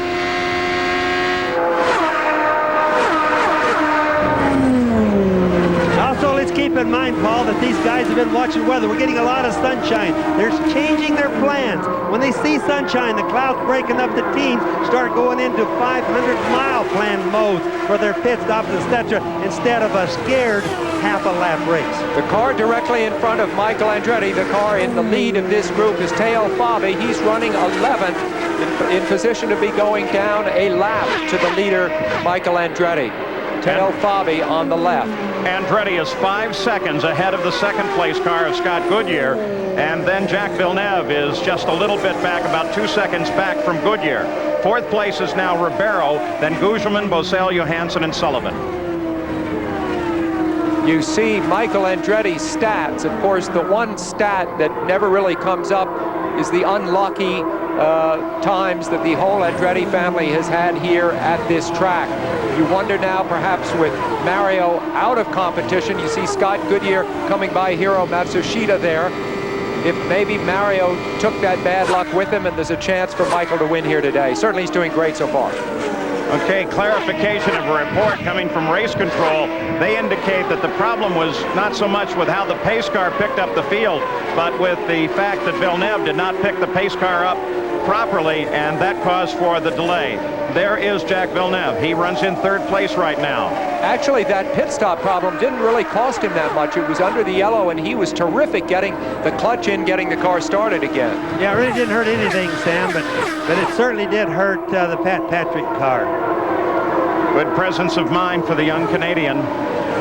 Before the pits were closed, this is what Jack was talking about. When the yellow flag came out, certain crew chiefs, certainly Jim McGee among those, would call their cars to dive into the pits. Andre Ribeiro there, he currently runs in fourth place in the 31 car. The second of the Honda-powered cars here, the fastest rookie in the field. Yellow, blue, and red, the colors. Very likable young man. Ribeiro, of course, had the accident in practice the day before qualifying, shook him up. You see him on Davy Jones making a move inside of Matsuda. Davy Jones in the red car. He would have been down at the Charlotte 600 after this race. That was his plan, to try to do both races the way John Andretti did last year, but he crashed his Winston Cup car. If everybody notices that the cars go down the straightaway, they seem to be about the same speed. They're picking up drafts. And then when you get to the end of the straightaway is where the cars pull out and do their passing. And sometimes when you have two cars there, it's really a good draft to get. So Ribeiro still on the move. We'll keep an eye on him as he runs in fourth place. Way out there, Paul. Ari got way high. He's slowing. Almost crashed out there. He was in the gray stuff. Only experience kept him going. Look how much slower he's going after that scare. So he gathers the car back under him and tries to get her back under operation. The question was for a moment there, everybody's so concerned about the engine on these cars. Was it the engine? Here comes Raul Boesel into the pits. He's answering a black flag for a stop-and-go penalty. He ran over a hose on the way out of his pit stop. So Boesel has now answered that black flag.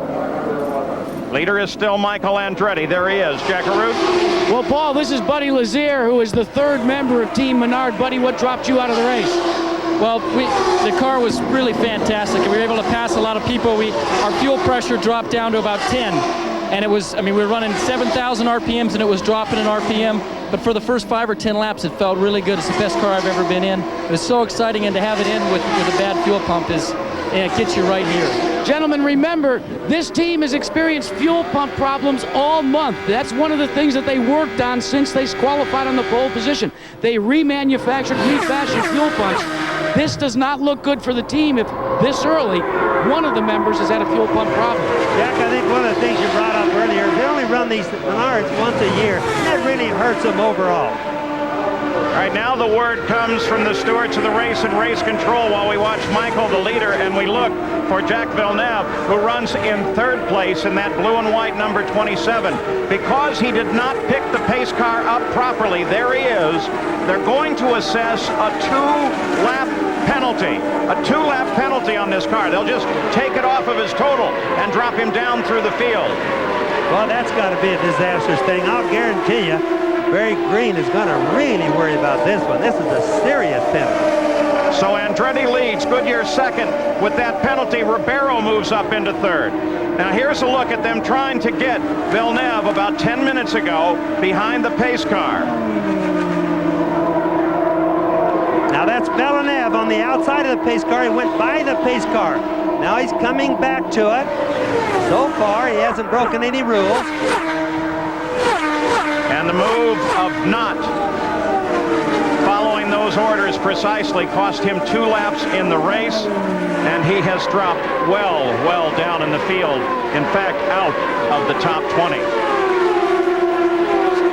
So Jack Villeneuve with a tremendous penalty. They haven't assessed one like that in several years at Indianapolis.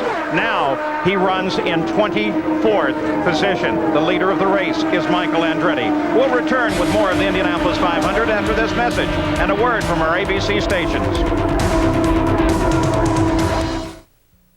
At the end of the Indy 500 Race to Riches contest, who correctly guessed the leader, please call the 800 number now for your chance to win. Good luck.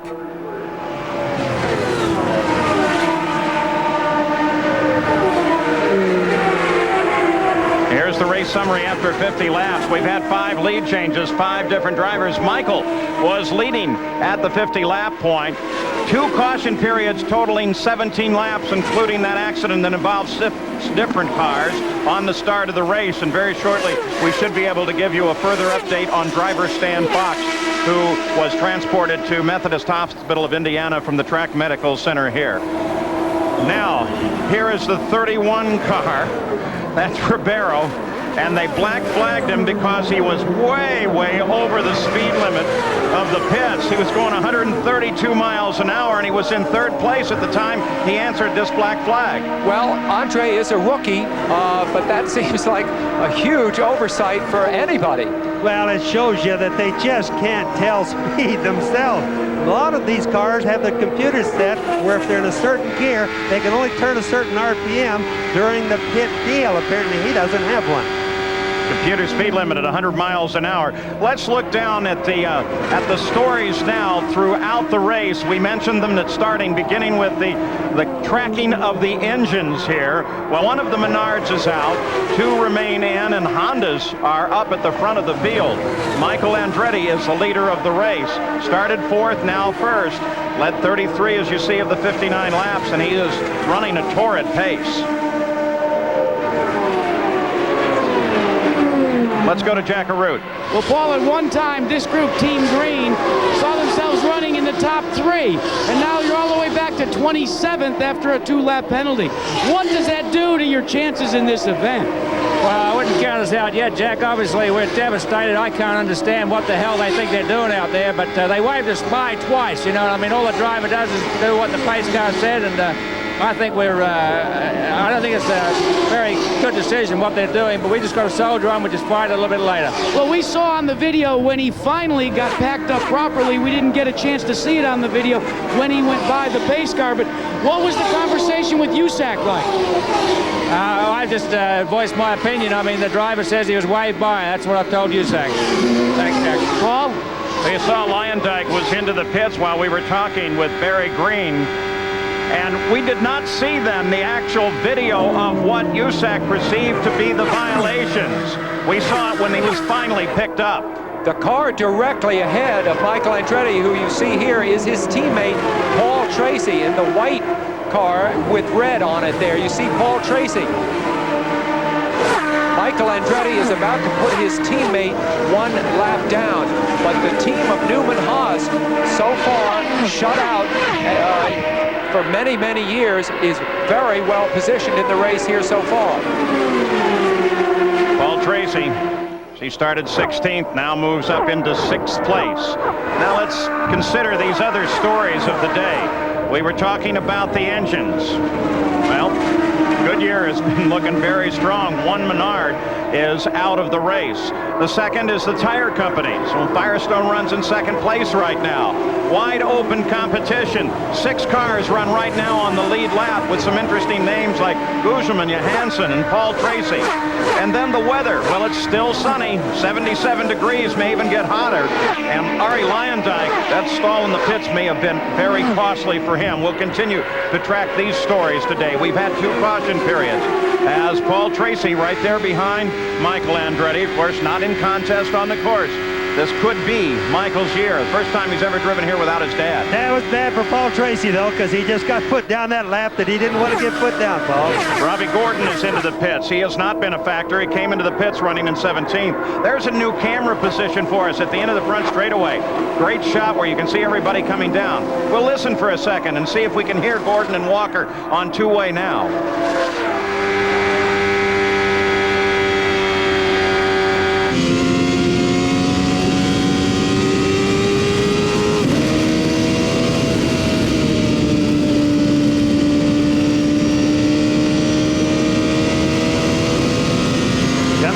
Pits going on to the back straightaway. Apparently everything nice and smooth. No two-way communications between the two. As assuming that all of those radios are properly operating. Remember the concern at the start of the race. Robbie Gordon's got to be an awful sad driver right now. I think himself and plus a lot of... You see the white on his tires. Those are the stickers. Did we hear something from him? Yes, we did hear something. Didn't come in clear, Stan, but I started to say they've got to be really upset over this because he was one of the favorites to win this race. So it's a king. This thing is fast. We're going to need to be. We've got to catch up with Michael. He's about 12 seconds ahead of you, so hustle it all the way. Michael's coming into pits, it looks like. Hustle it all the way. Leader of the race, lap 65, Michael Andretti, in for his second pit stop of the day.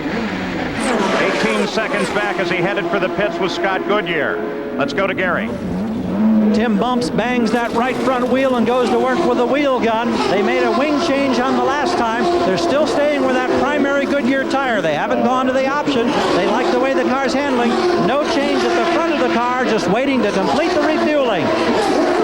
He's gone. One turn. Looked all routine for Michael on the 66th lap. Goodyear took over the lead of the race. Guzman is now second. You're on board with the leader, Scott Goodyear. Another thing about that Scott Goodyear tire car that we're talking about or looking at there, just believe that engine, when they want to go fast with it, turns 14,500 RPM. Amazing. Paul Tracy was running in 9th. There's Andre Ribeiro coming in. And there's Scott Goodyear in, the leader of the race, 24 car. Now let's see if they make any wing adjustments to their cars. Being very careful not to violate the speed limit there. Stop and go penalty here is really serious. Let's go to Jack.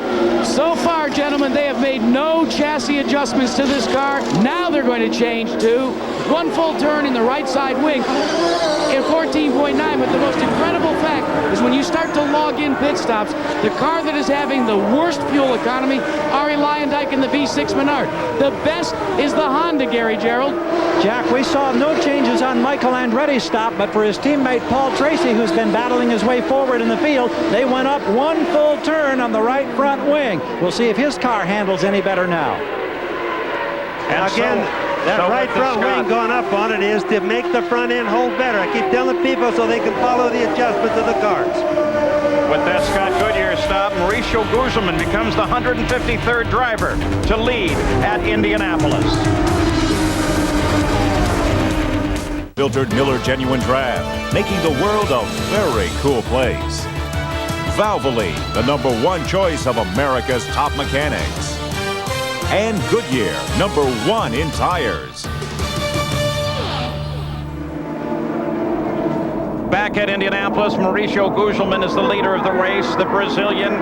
He made his last and only pit stop on lap 42. He should be due in shortly, but now he adds his name to race leaders at Indianapolis. Bobby Rahal was running back just out of the top 10 when he came in for what should have been a routine stop, watching the pit speed limit, looking to find his pit here, and this happened. But wrong pit. Well, that was a costly mistake for him. Now he's got to go slow, completely to the pits, get out on the racetrack, get back up to speed, and still do this again. So that was costly.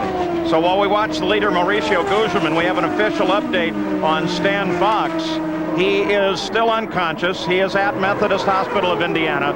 The report is he has a closed head injury, and he is in surgery.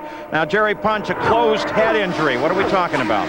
Paul, that's sort of a generic term that goes everything from goes all the way from a mild concussion to a more serious injury involving a bleed into or on the surface of the brain. Now, you got to believe if he's gone to surgery, it's more toward the more severe degree, and we'll try to get a further update from the hospital on Stan Fox. Jerry Bunch, of course, is a medical doctor, can help us with some of those things. Stan Fox is listed in serious condition at Methodist Hospital of Indiana. Now, after the race, we zoom off to the Lone Star State for the final 9 holes of the J.C. Penney LPGA skins game. Laura Davies has won 5 skins for $100,000, but Patty Sheehan leads the way with $110,000 after winning 4 skins. Only 9 skins remain. That's today at 3:30, 2:30 Central Time, right here on ABC Sports. Now, while we have a Brazilian in the lead, you can imagine how crazy they're going in Brazil. Let's listen in on the Brazilian television coverage. Fox, o Ed Sheeran. Eu vi várias vezes, inclusive eu estava junto com o Roger e a gente tocou o replay para ver o que aconteceu e realmente ele perdeu a aderência da traseira. Eu acho que ele estava muito baixo na curva e deu o que a gente chama de overcorrect. Ele corrigiu o carro demais, o carro virou praticamente a 90 graus contra o muro e bateu um impacto violento, realmente foi terrível o impacto. Como é que acontece, Emerson? Eu nunca vi aquela imagem depois de 92, quando a segurança na Índia aumentou muito. Aquela imagem da parte da frente do carro sair e ficar com as pernas praticamente, vamos colocar. So with Emerson Fittipaldi as the analyst, in Portuguese, the transmission down to Brazil. Announcers are, by the way, with us throughout the year. Some fairly fun guys, too. Yeah, remember that Mauricio is a big hero down in Brazil. He appears in ads for, I think, poultry stuff, the chicken business. His father's a timber merchant and an antique dealer. He's been famous down there for a long time. Michael Andretti makes his move as Guzman heads for the pits, and Michael Andretti goes for the lead of the race once again. Mauricio Guzman makes his second stop of the day, and Michael Andretti assumes the lead. He was closing quickly on Guzman as he slowed down, and then Andretti came into the pits as well. Now, Andretti last made a stop just 10 laps ago, so this stop for Andretti is not routine. Guzman's stop is. Here's the Andretti stop. We're under the green. Michael, when Guzman slowed down, you saw him get out a little bit there, and he reported that he touched the wall, so he headed right down into the pits. That won't make Michael too happy. He's going to be screaming about that, saying that Guzman caused him to do that. And I don't know which side is right on that one. Remember at Miami earlier in the year when Michael rode for several laps after contact with the wall and another car? Here's Michael in the pits still. They're really this looking is serious, it over. Obviously. Jack Villeneuve comes into the pits. Of course, he has not been a factor since that 2-lap penalty. He dropped down to 27th, now runs 19th as he came in on this stop. They're still working on Michael's car. He's obviously told him that it didn't feel good after he touched the wall. Of course, we don't know exactly how hard he hit the wall, but it meant something because Michael has a super good feel for things like that. Villeneuve back into the fight. The terrible Andretti luck. Michael Andretti climbs out. Many thought this was his best chance ever. And Michael Andretti's out of the car. I think this is sad for everybody. I mean, you just really know. He's really controlled this race, really been quick, and we all thought he might win this one. He was driving just the kind of conservative race. Let's go to Gary.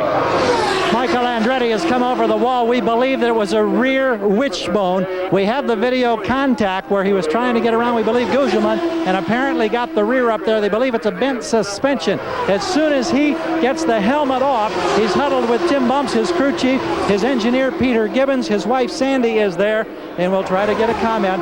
Boy, we thought maybe the Andretti jinx would be past. But apparently that's not the case, Paul. Let's take a look at that replay. Maybe we can see exactly what happened to Michael. I'm sure that's what he's waiting for, as no, we've got another car in trouble. Looks like and the yellow comes out. Sharp. Yep. Now here is Michael Andretti. Yeah, that's not a brush. That's a solid hit. So as we come back to live coverage, that is Scott Sharp that you saw just get into the wall just before we ran Michael's replay for you, and the yellow light is out. This is the third caution period of the day. Scott Sharp obviously okay. His rescuers are right there. Let's go back to Gary Gerald. The helmet has come off, and Michael, I don't know what to say. Every race this year you've been a leader. What happened in this situation? I guess Maurizio was coming into the pits because he slowed down, and I had to run, and I went to the outside because I didn't want to hit him, and it's like ice, and I hit the wall. How had the car been performing up to that point? Beautiful. Best I've ever had here. The car was great. Was this your best chance to win the 500? It was one of them. One of them. The story in the eyes tell you so much. That's what happened when a car gets out of the groove. Now you can watch right here. He's coming out. He's out of the black, what we call the groove. He's in the gray. The car just doesn't have as much adhesion. His tires probably aren't very new, and boom, look at the right front. Hit the wall fairly hard, even though it didn't bend anything that's obvious to us. All right, now, here's another view. That's Gugelmin as he was trying to... Well, no, actually, Gugelmin was way down low there, and there you saw Michael as he came up, brushed the wall, hit it hard enough to do damage and to take him out of the race. But what happens in a deal like that, Paul, is that shot really started way back in the short chute because of the speeds that we have. So Michael got out into the gray and just couldn't get it back down into the black. What all this does is give Scott Goodyear the lead, moves Gugelmin to second, and Paul Tracy to third. This was Scott Sharp's situation. Same place on the track coming off of the fourth turn.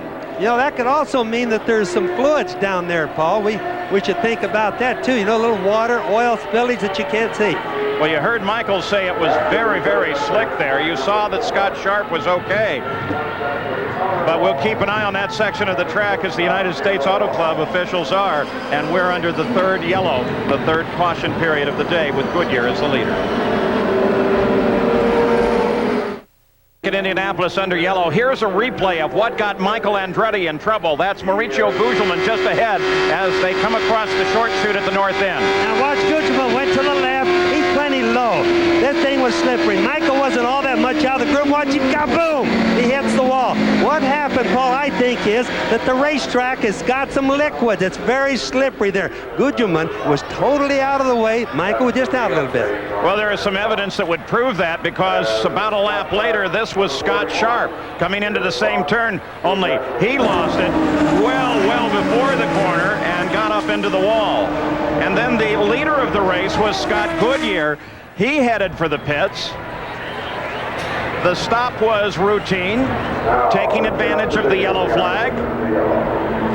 Nice smooth work. Remember, he is one of the drivers that is not a regular in the series. Nor are some of his pit crew regulars. Some of them were making their first stops in anger, so to speak, in this race today. And he stalled it. And then it was a little too far forward, and they also broke an air hose at about this time.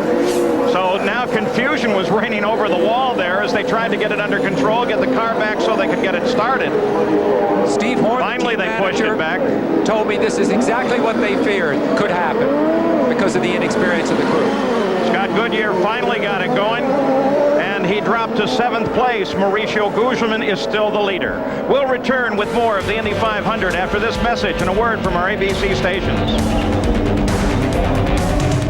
Steve Horn calls the shots for this team. Steve, you brought the leader in out of sequence. Why? We wanted to make a little handling change on the car. Scott says the track's pretty slippery today, a lot of rubber out there. So we thought it was an opportune time to make a handling change. Car was getting held up a little bit in traffic. Now the traffic was grading, Prowse. Now that pit stop took you out of the lead and dropped you back in the pack. You've got to hope that that chassis adjustment lets you run a little better, because now you're stuck in the traffic. Yeah, we're back in 4th place, but Scott needed the change, he felt, to run in traffic, so now is the time to do it. Well, Gary Gerald, he's also running on the hard Firestone tires, the same style, the same compound that he qualified in. And doing a heck of a job. I'll tell you another team that's very happy with this turn of events. Remember back to the very start of the race, the radio problem for Robbie Gordon. He lost the lap. They just got the lap back. He's listed in the number 6 spot in the lead pylon. Derek Walker and company down here very happy. Jerry? Hey, talk about happiness, Gary. They are smiling here at Mauricio Gugelmin's pit. He's getting excellent gas mileage. He pitted the first time on lap 41, then ran 37 laps, came in again on lap 77. So they're getting outstanding gas mileage. And behind me, Andy Brown, the engineer, is making the call. Their only concern here, significant right rear tire wear. And they are not using the soft tires Goodyear brought. They're using the tires that they qualified on. So we'll watch tire wear here in Gugelmin's pit. Paul? We should be coming back to green shortly. The pace car is already accelerating across the North Chute. We'll take a look at the Valvoline running order here as they head back toward the green flag.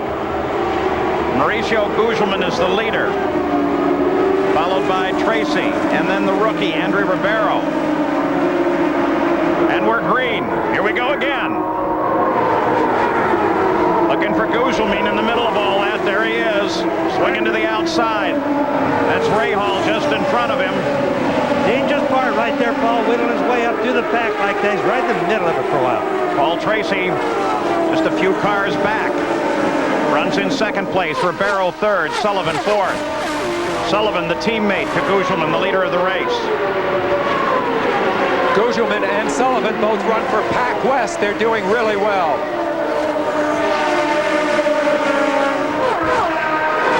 Black flag will be displayed to car 33. That's Teo Fabi, exceeding the pit speed limit. They'll bring him in for a stop-and-go penalty. Update on Paul Tracy. Here's Gary. Oh, the crew is laid out. They're waving him on pit road. They believe that he's got a tire puncture as they came green. He's running in 2nd place. This is a huge, huge disappointment. We wait with the team here on pit road.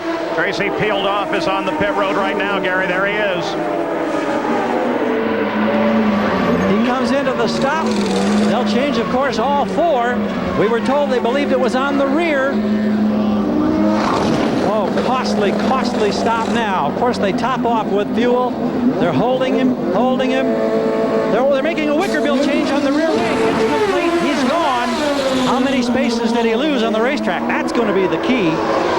Well, he dropped down to 9th place as he headed out. He'll drop further as he comes back up to speed. And there is Johansson, loses it. Bobby, what happened there? On the pit apron. Paul, I didn't see it. I honestly didn't see it down here. I was into the monitor. I did see it there. Right rear is flat there. Yellow flag is out again. It looked like a tire exploded, but why and how did it happen down on the pit apron? So Stefan Johansson, look at his helmet there. You see those markings on the side that are blue? They used to be green. Team convinced if green was bad luck in Indianapolis, changed the color. Here's a replay. Watch Johansson. Now he's clear down on the apron, right there, right in front of us there. Oh, right rear went. All of a sudden, the right rear tire shredded. That means it was probably low, out of air, and when they're like that, they just come apart. Then, of course, he has no direction. Now, it also could have been that he ran over something, and then they look like they explode. So obviously Stefan Johansson is okay. The pits are closed until the pace car groups everybody up. Gugelmin is still the leader. Ribeiro is 2nd.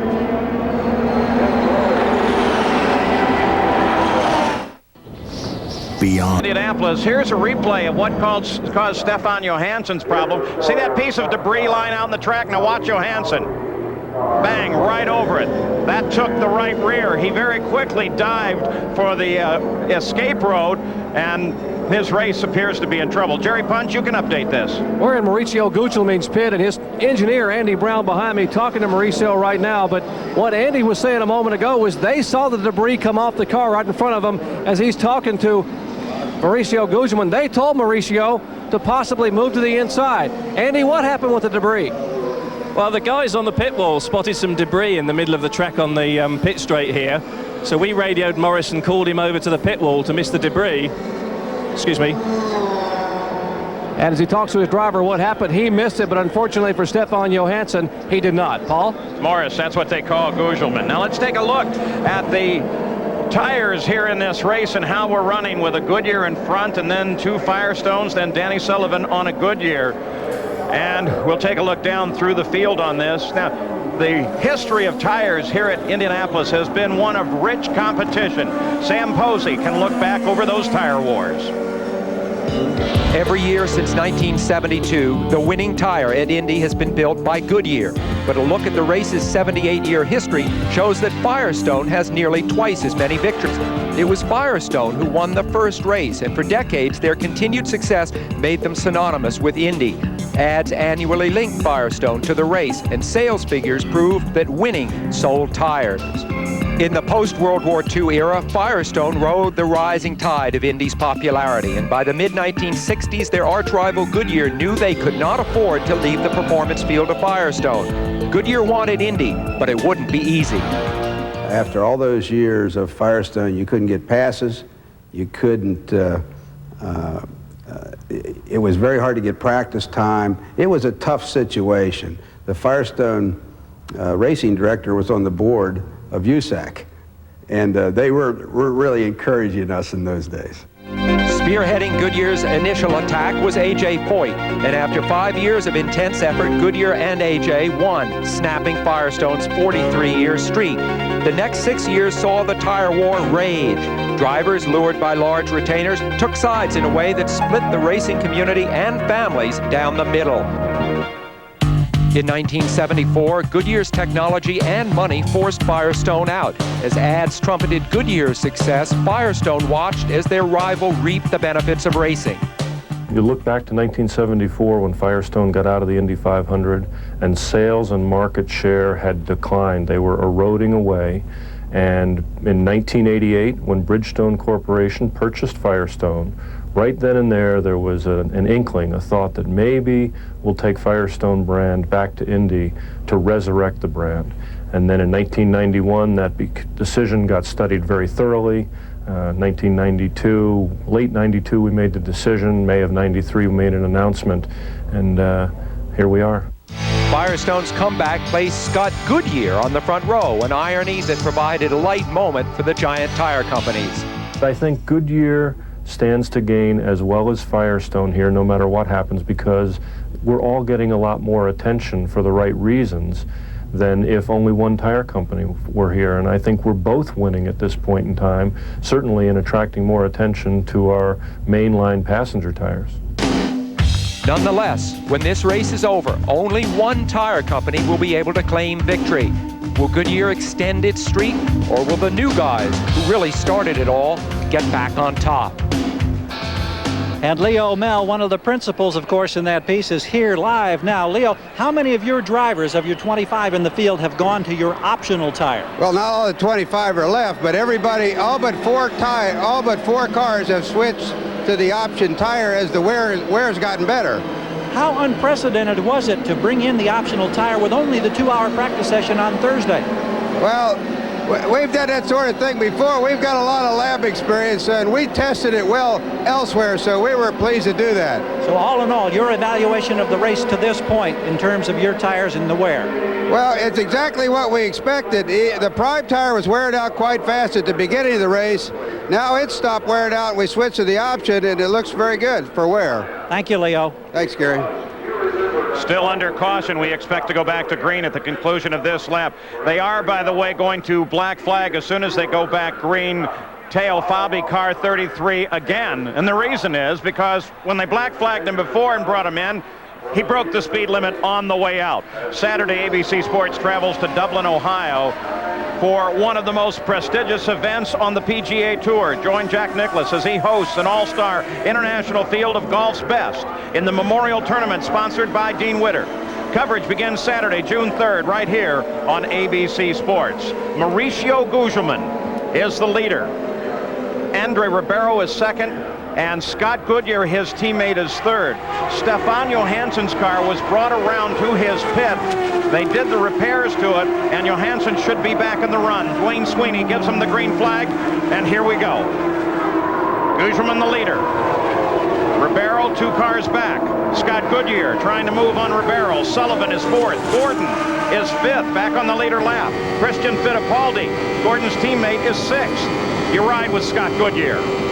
We talked about expecting the unexpected, and certainly here we have a second-year man in the lead. Gugelmin, Ribeiro, a rookie following him, and they're both in good shape.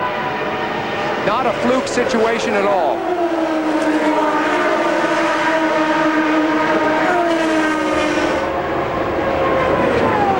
Goodyear tries to reel in Ribeiro. 105 laps to go. That means that in 6 laps, this will become an official race. That is, if the skies would open up, and that doesn't seem possible at the moment, but should the weather affect the run, once they've crossed the 101st lap, it is an official race, and a winner can be declared. Amazing, because the drivers went to bed last night amid thunderstorms and woke up with it still raining at about 5 o'clock this morning. And as you guys know, I can see all the way to Terre Haute, and I don't see any bad weather, so that's good news for all of us.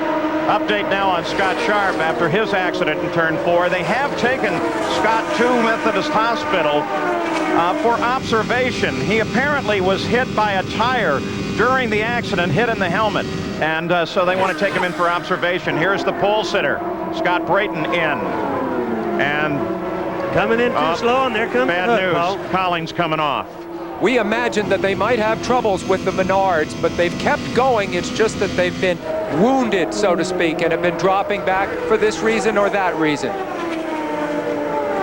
So if this is a serious problem, and it appears to be, Ari Leyendyk will be the hope, and he currently runs in 15th. There's the Danny Sullivan car. Sullivan runs in 4th right now. Let's go down to Gary Gerald, get an update on Scott Brayton. Paul, we just arrived on the scene looking around the corner. He's still in the car, but they're pulling all the bodywork off. As you mentioned, what they do in these situations, it's usually an electronics problem that they're chasing, and they're working in the vicinity on the right side pod as if that might be the case. Sonny? Any indication of the problem, Sonny? Not yet.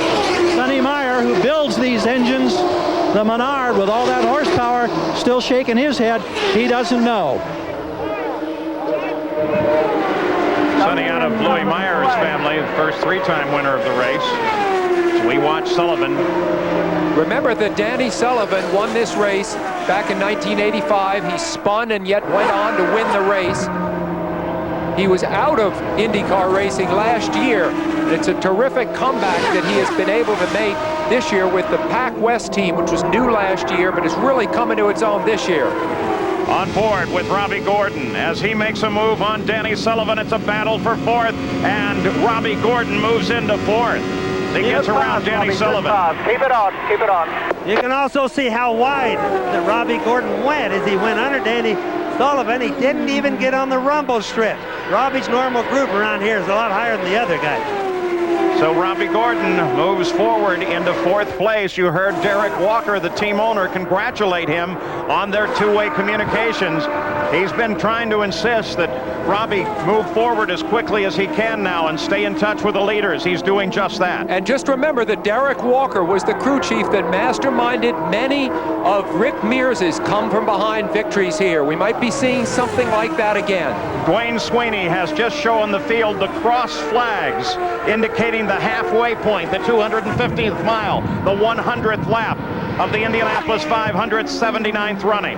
Gugelmin is the leader. Robbie Gordon's really on the move. As he comes 2-3, I noticed he just pulled Danny Sullivan by quite a bit. So he's probably be getting his car handling a lot better. He's definitely moving faster, Paul. Andrew Ribeiro runs in second, Scott Goodyear third, then Robbie Gordon. There he is.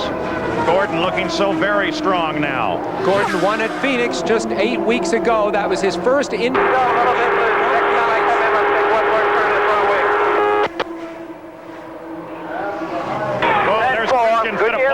Goodyear's the guy you're chasing. About 7 seconds ahead. So Derek Walker is just giving Robbie Gordon an update on who to look for. He just said that Goodyear, the third place car, is next. And Sullivan and Christian Fittipaldi now battle. This is a battle for fifth. Danny Sullivan, the car on the left, is in fifth. That's Christian Fittipaldi, another rookie here and teammate to Robbie Gordon, as he runs in sixth. And Scott Brayton, whatever the problem was, they think they may have it fixed, and he heads back into the fight, but well down in the order. Sullivan, as you can see, has been slowing and is having trouble coming off the turns fast. Let's update the situation on Brayton. Gary? John Menard, were you able to determine what the problem was? No, we changed the spark box and the ECU and everything we could find, but we're not sure if we fixed it or not. I'll know here shortly when he goes out. He also had indicated, Paul, that there was a possible valve spring that may have been broken. Well, it acted like either that or like the spark box or something like that was bad. So we changed everything we could. Of course, if it's a valve spring, there's nothing we can do about that. So. Absolutely. Thank you, John. Thank you. So we'll keep an eye on Brayton. His teammate Lyondike runs in 15th place. The race is now at the 103rd lap. Whatever happens now, it is an official running of the Indianapolis 500. Right now, Mauricio Guzman owns the thing. Here was the race analysis after 100 laps. For all of you entered in the Valvoline Indy 500 Race to Riches contest who correctly guessed the leader, please call the 800 number now for your chance to win. Good luck. Here's the Valvoline race summary after 100 laps. Mauricio Guzman was the leader. The average speed well down off a record owing to the cautions. 5 different leaders, 9 lead changes. We've had 4 cautions accounting for 30 laps, and 9 cars are already out of the race. Now the stories that we talked about, first of all, the cars out. These all as a result of those at the first turn. Carlos Guerrero in St. James, Scott the Farron, Eric Bachelard, Buddy Luzier.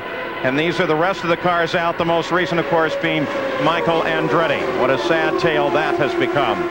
And now the stories that we mentioned at the start of the day. First of all, the engines, keeping track of the Menards and Honda. Well, there are 2 Hondas right now in the top 3, and Scott Brayton has a problem. His teammate, Arie Luyendyk, is running 15th. Secondly, the competition between the tire companies. The top 3, 2 of them are Firestone. Then the wide open competition. Well, 5 different leaders, 9 changes, and some very unusual names. We've seen some second-year drivers in the top of the order. The weather remains just perfect for racing. And the pit strategy, well, Michael Andretti hit the pits. That took him out. And to add one more story, it's a field day for Brazil with Brazilians 1st, 2nd, and 5th right now. This is the 50th year, by the way, that a Goodyear blimp has appeared at the Indianapolis 500, giving you these great shots of the main straightaway as they come across the yard of bricks and that white finish line that everybody cherishes at lap 200. Let's go to the pits and Jack Arute. Well, Paul, one of those Brazilians that Sam Posey talked about is rookie Andre Ribeiro, who is running in 2nd spot. But he has reported in that he may have ingested something into the radiators because of the fact that the water temperature has begun not only to escalate, to get up right by the pin where it could begin to overheat and create problems. But you see the computers here? That's all the onboard telemetry, and all the Honda engineers have been monitoring it very closely. The window is open for a pit stop. If he has taken on some debris, they'll be able to brush it back out, and that should, and we say should, cure the problem. As we went to Jack, you saw Eliseo Salazar move around Sullivan and into 6th. Now Sullivan has his hands full because Jimmy Vasser and Bobby Rahal, you're on board with Rahal now, lined up right behind him. Here's how the rookies are looking today with the fastest rookie, Andre Ribeiro, running in 2nd place, Christian Fittipaldi having a good race, and Eliseo Salazar just making that great pass on the 85 winner, Danny Sullivan. You know, Paul, another thing, I've been watching the speeds of some of these cars, like mid-race type of thing. The fastest guy has been Scott Pruitt. Jimmy Vasser moves out and around Danny Sullivan, and Vasser Vassar moves into 7th place. Started to say that Scott. Now Rahall's going to try him, Bobby. Boy, I saw that. My Lord, they're good. They're really having a dogfight right in the middle of the race now. Anyway, Scott Pruitt's running 219 miles an hour. That's really fast. Then we have some other cars that are running like 216, like Villeneuve, really moving up. Rahal, as Guerrero came sliding in there. Not a move for position, because Guerrero's actually sitting down a lap, but boy, he's trying to get his lap back as he came around Rahal and stuck his nose into the middle of the battle between Rahal and Sullivan. Guerrero, the white 21 car. It just shows you, if you lift off the throttle even for a second, this is how much momentum you lose. And as we watch the cars going around the track right now, remember, about mid-race is when the track is as slippery as it gets. It gets real bad early, and then it gets better as the race goes on. Let's go to Jack. Well, Paul, Scott Pruitt is being shown in the 13th position. Here's the first pit strategy. Do you see the tires sitting on the wall? They're not going to change tires. It's a stop-and-go, fuel-only pit stop. They think this could get them further up in the field because race traffic is so difficult to circumvent. They tap the fuel man, they fill the tank up, and he's off and away. There's that. Scott Pruitt came in 14th, out in 16th. The idea is that, there's Eliseo Salazar. The idea is that those Firestone tires can really last through several pit stops. That's the hope, anyway. I just wanted to mention while we're watching Salazar in the pits here, people wonder why the track gets better later in the race. It's because of fluid that leak out of the car. All slowly gets soaked back in. So the track gets worse as the race starts, then after that it gets better. So Gugelmin is the leader of the race, while most of the cars begin making their stops now. Let's go to Jack Arute. Andre Ribeiro, your second place runner with the Honda Firestone package. And you see the crewman is actually looking in, trying to scrape away the radiators, and they have indeed pulled away some debris that would have accounted for the overheating in 17.2 seconds for Andre Ribeiro. And keep in mind, those radiators are just as small as they can possibly be because that's straightaway speed. So any debris that gets in there hurts the cooling system. Jack, from where we sit, we can see debris on the outside of several of the turns. The track's as messy as I've ever seen it, and I think we might have this situation afflict other cars as well before the end of the day. Andre Ribeiro came in 3rd, dropped down to 7th during his stop, showing you how critical those pit crews are with traveling speed at 220 miles an hour. The cars are every second going the length of a football field plus, well over 100 yards. There's the leader, Mauricio Gugelmin. Scott Goodyear is 2nd. Robbie Gordon, with everybody falling out on pit stops, has moved up into 3rd place. Christian Fittipaldi is 4th, and Jimmy Vassar is now in 5th. That's really been some good planning on Derek Walker's thing, getting Robbie Gordon all the way back up to 3rd place. It's amazing. We almost wrote him off not too long back. Well, and he's keeping his cars right together, Bobby. His cars are in 3rd and in 4th. So expecting a stop by this car, the Pac West car of Mauricio Gugelmin. Danny Sullivan is his teammate, the 85 winner who runs in 15th right now. He's made his turn now onto the pit road, this on the 116th lap. Watching the speed limit. And now as Gugelmin comes to a stop in front of Jerry Punch. You heard Leo Mel say that all but 4 cars have switched to the backup tire. 2 of those 4 cars are the Pac West machines of Gugelmin and Sullivan. They are staying with the primary tire because of the tire wear on the right rear. Excellent fuel mileage. They have changed 4 tires. They finished the fueling. He is down and away. 15.2 seconds for the Brazilian on his pit stop. And that spraying that they do at the car when it leaves is water. Water dissolves the alcohol, stops any chance of fire, in case people wonder. So they decided it's dangerous to change tires mid-race. Scott Goodyear picks up the lead. Gordon is now in 2nd place. There's Goodyear in the car on the left. Scott Goodyear with his teammate right there with him. Remember that this team of Steve Horns is all new for this year, a derivative of their Indy Lights team, the Tasman team. So Scott Goodyear back in front, the Indianapolis 500 in car 24. We'll return with more of the Indianapolis 500 after this message and a word from our ABC stations.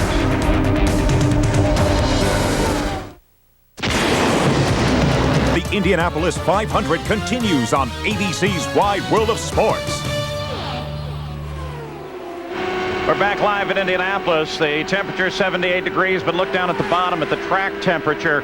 120 degrees. That doesn't help the grip at all. And the winds out of the south at 21 miles an hour have been blowing quite a bit of debris onto the racetrack, pieces of paper and the like.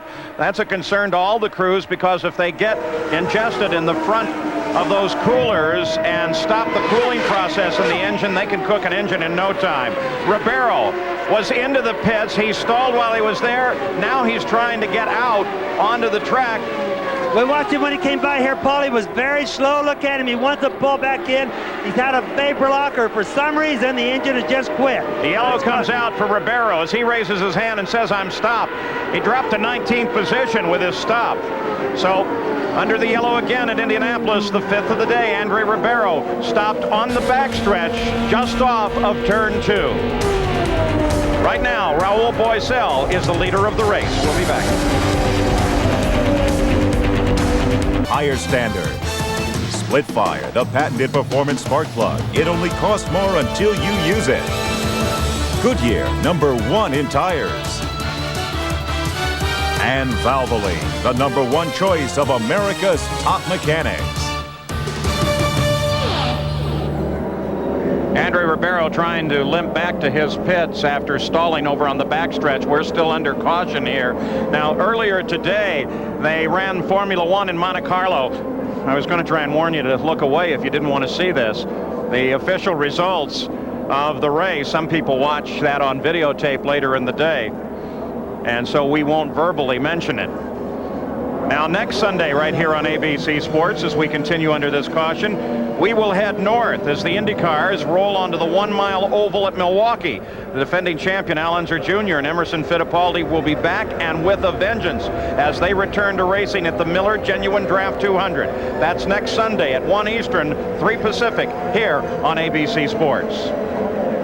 And so under the 5th caution of the day, that for Ribeiro, who has already made it back to his pits. Let's give you a rundown through the entire field with Gugelmin and Goodyear continuing their battle. Look at Gordon up there, but perhaps even more important as you look down through this order, look at 11th place, and just beyond that, you're going to see that Jacques Villeneuve has been moving steadily forward through the field. He's back on the lead lap.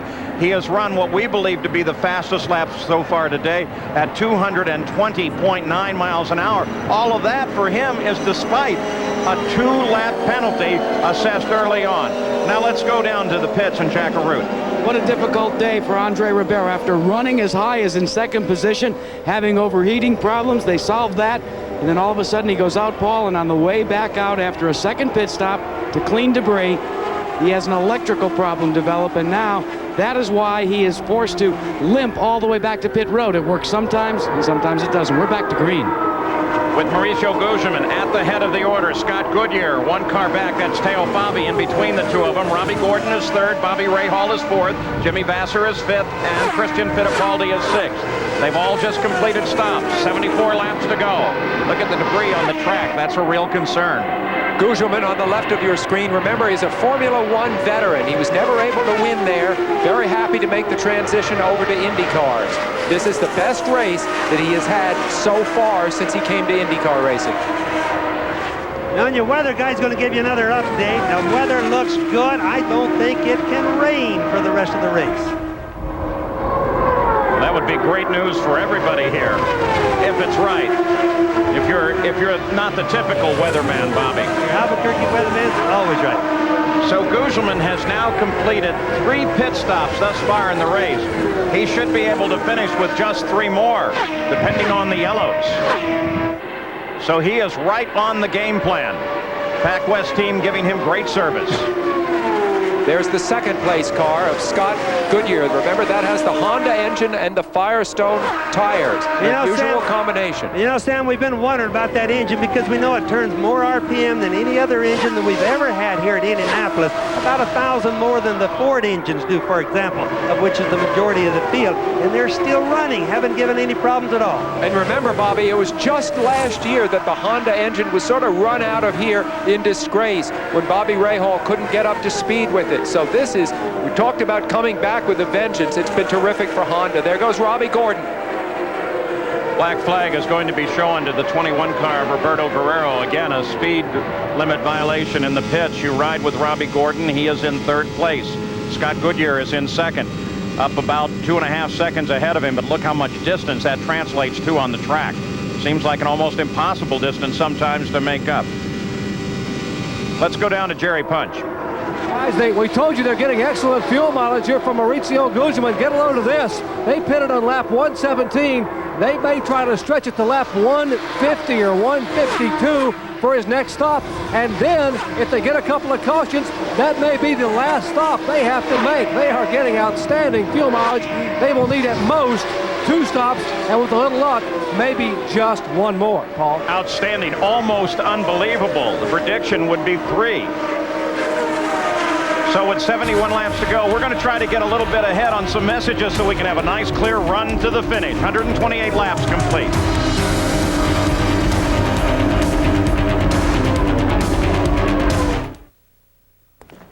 We're back live in Indianapolis. You look out the back of Scott Goodyear's car as he crosses the start-finish line. And we'll take a look at the lap leaders here in the race. Right now it is Gugelmin that is out in front. Goodyear is second, and you can see that car just behind him. Well, that is Robbie Gordon, who has driven a brilliant race to get back up here into the front of the order. Then behind Gordon is Bobby Rahal. 5th place is Jimmy Vasser, followed by Paul Tracy, Scott Pruitt, Christian Fittipaldi, Danny Sullivan, and Jack Villeneuve is now running in 10th place as he continues to carve his way back up through this field.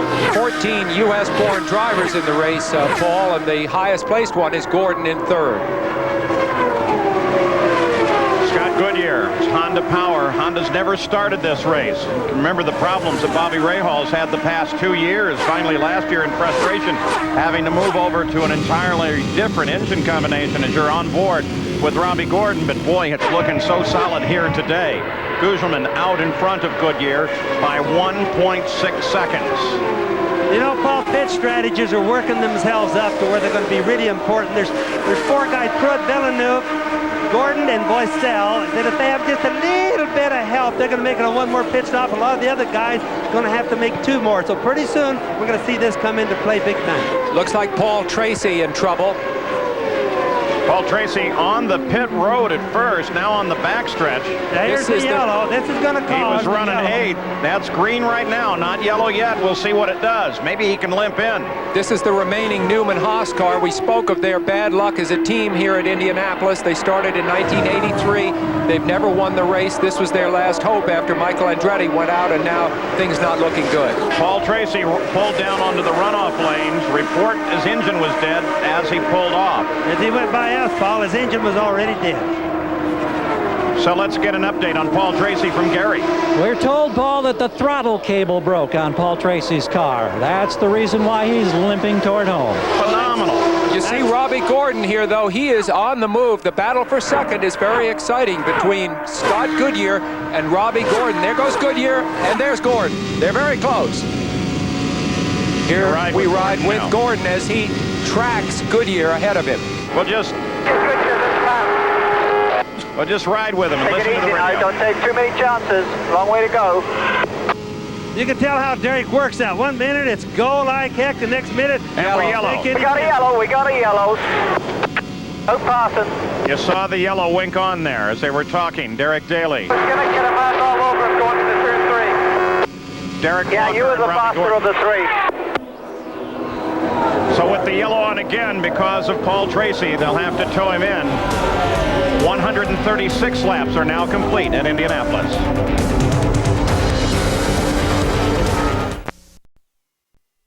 Of the day, many of the leaders came into the pits and made a stop under this caution. Jimmy Vasser picked up the lead. You ride with Robbie Gordon, who is in 3rd place, but he had a great stop. It really paid off for him. They were talking back and forth. You were listening as Derek Walker brought him into the pits, radioed him in quickly. Here's that stop. As Christian Fittipaldi, his teammate, also comes in front of him. They were worried about debris on the front wing. And there is Mauricio Gugelmin as he rolls out. And now watch for Gordon. There's Gordon. And Gordon beats him out of the pits and comes out ahead and therefore into third place. Gugelmin comes out in fifth. Paul Tracy, broken throttle cable. They push him to the pits. They'll try and get that repaired. 2 weeks from today, ABC's Wide World of Sports travels to Belmont Park in New York for the final jewel of the Chrysler Triple Crown Challenge. Dwayne Lucas brings Kentucky Derby winner Thunder Gulch and Preakness winner Timber Country to the Belmont Stakes. Live coverage begins at 4:30 Eastern, 1:30 Pacific, Saturday, June 10th, here on ABC Sports. So with the stops, Jimmy Vasser picks up the lead of the Indy 500. Another new name at the top of the order here. As we look through the full field rundown at the conclusion of 139 laps. And keeping an eye, too, on Jacques Villeneuve, who has really come back from a 2-lap deficit. Unbelievable. Average speed of the race, 156.318 miles an hour. Again, not near the record set by Arie Luyendyk with his win. That because of the 6 cautions of the day. This one, of course, for Paul Tracy. Stan Fox, the report, is still in surgery at Methodist Hospital, still in serious condition. We'll give you further updates as we have them. In the last 20 years, 14 Indy 500s have been won by drivers who have already won at least once. 9 of those men were Penske drivers, so it's no surprise that we're headed for what looks like a first-time winner. Here we go again. Vasser in the lead. The 27 car of Villeneuve in second place. So Vasser is actually sitting third in the order. Villeneuve is another 4 cars back. There goes Vasser. Keep an eye on the blue and white car, the 27 of Villeneuve. Played it pretty careful through there, Bobby. Yes, and the 33 Cale Fabby is in the same lap, Paul, in front of these guys. Now, he's just going like heck because he's got, even though he's in the same lap, he's got all the way back around to make it as they went by. Got a look at Sam Pedri and Stefan Johansson there, 59 laps to go. There's Goodyear, third place. Robbie Gordon is fourth. Scott Goodyear, Steve Horn told me the other day, there he goes, ripping by. Look how fast he comes around the Menard car. Yeah. Unbelievable. I think the Menards are crippled at this point. Steve Horn said Scott Goodyear is the most patient driver he has ever worked with, and that, of course, includes Bobby Rahal, a very patient man, and I think that's what you need at this point in the race. You don't need to catapult yourself back into the lead. You just need to think your way through it. There's a lot of racing left. Everybody overhauling the pole sitter, Scott Brayton, as he continues to struggle. There's Scott Goodyear. He runs now in his pursuit. That's Scott Pruitt lined up just behind him. Right, going by Johansson right there.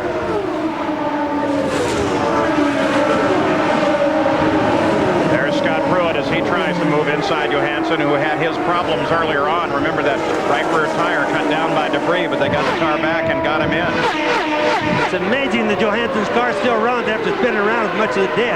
New tire, or back to the pitch, new tire, and look at him, back in the race and going. Remember Pruitt running on tires that he's kept on that car for quite a while. And tires that, by the way, he has literally hundreds of miles of testing last year at the Speedway. Remember, he didn't run in these cars last year while they were testing the tires for Firestone. Here he comes by Johansson, the bid. Not a pass for position. And wow, Johansson forces Davy Jones to run real high there. Boy, he had him way out. Look at Rahal there. Rahal comes up to close. On board with Rahal now. And just as they came through here, through all that, Paul, got really gusty. That's one of the things that the Thunderheads without rain are doing to the guys. Rahal battling with Gugelmin. Robbie Gordon's in it as well. It's a battle for third place. Gordon's there right now. Pruitt's part of the battle too.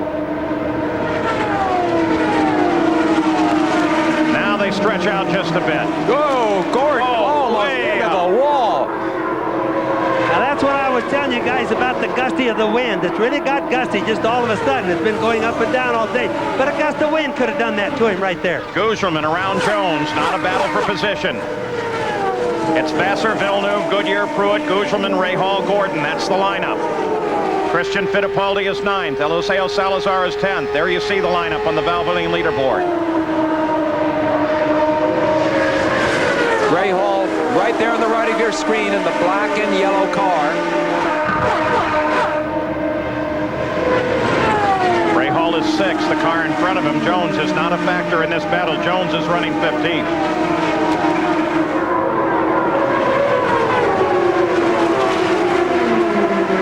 Rahal's order coming through this race, moving his way forward into 6th place. Now back on board with Gordon, 7th place. Remember, at the front of this field is Jimmy Vassar. Yes, Paul, and talking about Vassar, I think he's still going to need 2 more pit stops to make the end of the race. This is one thing that's going to make a difference. He's in front right now, but without pit stops. Well, I think you're right, Bobby. He made his last stop on the 120th lap, while most of the cars at the front of the order stopped on lap 139. So sometimes it looks a little deceiving on the scoring, so we had to explain that a little bit. Yeah, but it depends on yellows, doesn't it? It certainly does. In fact, we're trying to figure out the pit strategy, but we're also thinking some of them need a yellow, some of them really don't want one right now. Ari Landijk is in there running behind Gordon as Rahal still tries to get around Davy Jones. Rahal desperate now to get by Jones because he's got Gordon right on his tail. A very good battle for position. And he's beginning to lose track of Gugelman, is now pulled 10 seconds ahead of Rahal, on board with Gordon. This is where you need nerves of steel. A guy coming up behind you, a slower car ahead of you that you need to get by, but you can't get yourself forced into pushing too hard and making a mistake. Rahal waved at Robbie Gordon, waved him past, and Gordon comes around Rahal. Gordon still very much on the charge. Let's get on with the program here. Let's go. That surprises me. Why would Rahal have waved Gordon by in a battle for position? He could have made his life much, much harder, quite sportingly. I mean, that was funny. Made no sense down here either, Tim. Yeah, could there be trouble aboard Rahal's car? You know, he couldn't get by Davy Jones, Bobby. What do you think? He's been looking good down here. I don't see any problems. He goes by my space in turn 2. They have been running a low line off the corners. We'll keep an eye on Bobby Rahal. As the leaders come off of the 4th turn, Vassar is still the leader. Villeneuve is 2nd. Goodyear is 3rd. Oh, here comes Rahal trying back to challenge again. with Gordon. Boy, almost gets into the side of him, though. What's going on here?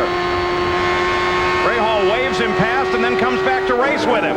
I wonder if there was something momentarily wrong for Rahal that's picked up. Could have been some communication problems from the pits to Rahal. That's the only thing I can figure out. You mean you think he didn't know he was racing Gordon for position? That's what I think, Sam. There's no other reason, because look at him go at him now. Oh, very definitely racing now as Rahal tries to stick the nose inside of Gordon. Rahal's pretty wide. Rahal got real wide off at 3. That's now what happens.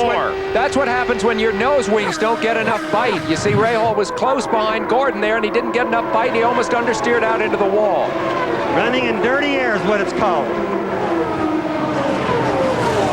So for the time being, this battle is broken off between Gordon and Rahal. The leader of the race is still Jimmy Vassar. Here was the race analysis after 150 laps. For all of you entered in the Valvoline Indy 500 Race to Riches contest who correctly guessed the leader, please call the 800 number now for your chance to win. Good luck.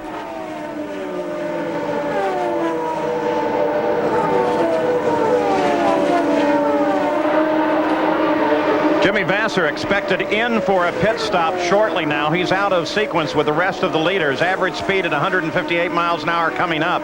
8 leaders, 15 lead changes. Cars out of the race. The first one's, of course, owing to that first turn accident. 45 laps to go. This is out of race at 150 laps. Paul Tracy with that broken throttle, the most recent retirement. Gugelman, Bobby Rahal continue their battle. Robbie Gordon is just ahead of him. We'll watch this fight.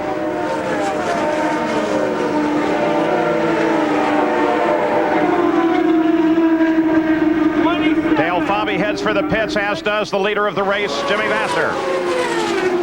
So Vasser turns down onto pit road on the 155th lap. And the new leader is Jacques Villeneuve. See the debris on the front wing there? Jerry Punch is right there. Should be a routine pit stop for Jimmy Vasser now. He pitted last on lap 120, so they made it 35 or make it 36 laps. He will have to pit once more. They hold him in for fuel, and now the car slowly moves away. 17.2 seconds for the leader, Jimmy Vasser. Yeah, another thing is any time that a wing has paper wrapped around it like you saw his, that portion of the wing is no longer a very good aerodynamic device, or it doesn't push the car into the ground anymore. So Jacques Villeneuve picks up the lead of the race once again. Let's go down to Jack Arute. Well, Paul, here's the way it's unfolding for the cars that are running presently first and second, Jacques Villeneuve and Scott Pruitt. Villeneuve, according to Team Green, is real close, but they're going to try and make it on one final stop. They say they could be running on as little as fumes on the last lap here at the Indy 500. The same will be said for the Firestone Tire Pat Patrick car. They're coming in, believe this, on lap 170, and then they're going the distance. Pruitt presently shown in second spot. I'll tell you what, though, what a terrific story this is with the car that went 2 laps behind. Right now, he'd be 2 laps ahead of the race were it not for that penalty. There's Scott Pruitt on Firestone tires. Pruitt did 10,000 miles of testing last year as part of the Firestone program. We saw that piece that focused on the commercial aspects of making the right tire ever since Firestone announced they were getting back in the business, and you see Scott just ripped by the Menards there. They have really faded, but the dealers have been literally salivating, according to an article in USA Today. Sales have jumped 20% last year and another 20% this year, so racing really affects the economy, Paul. What about Mauricio Gugelmin, Robbie Gordon's strategy? Gordon is now in 4th, Gugelmin is 5th. Gary Gerald? Well, Paul, there's not near the optimism here that we heard from the Villeneuve camp with Jack Arute. We asked Derek Walker, how much yellow would you need to make it in one more stop? Because they pitted on 139, they'd have 61 laps to go. He shook his head, said, we would need a lot.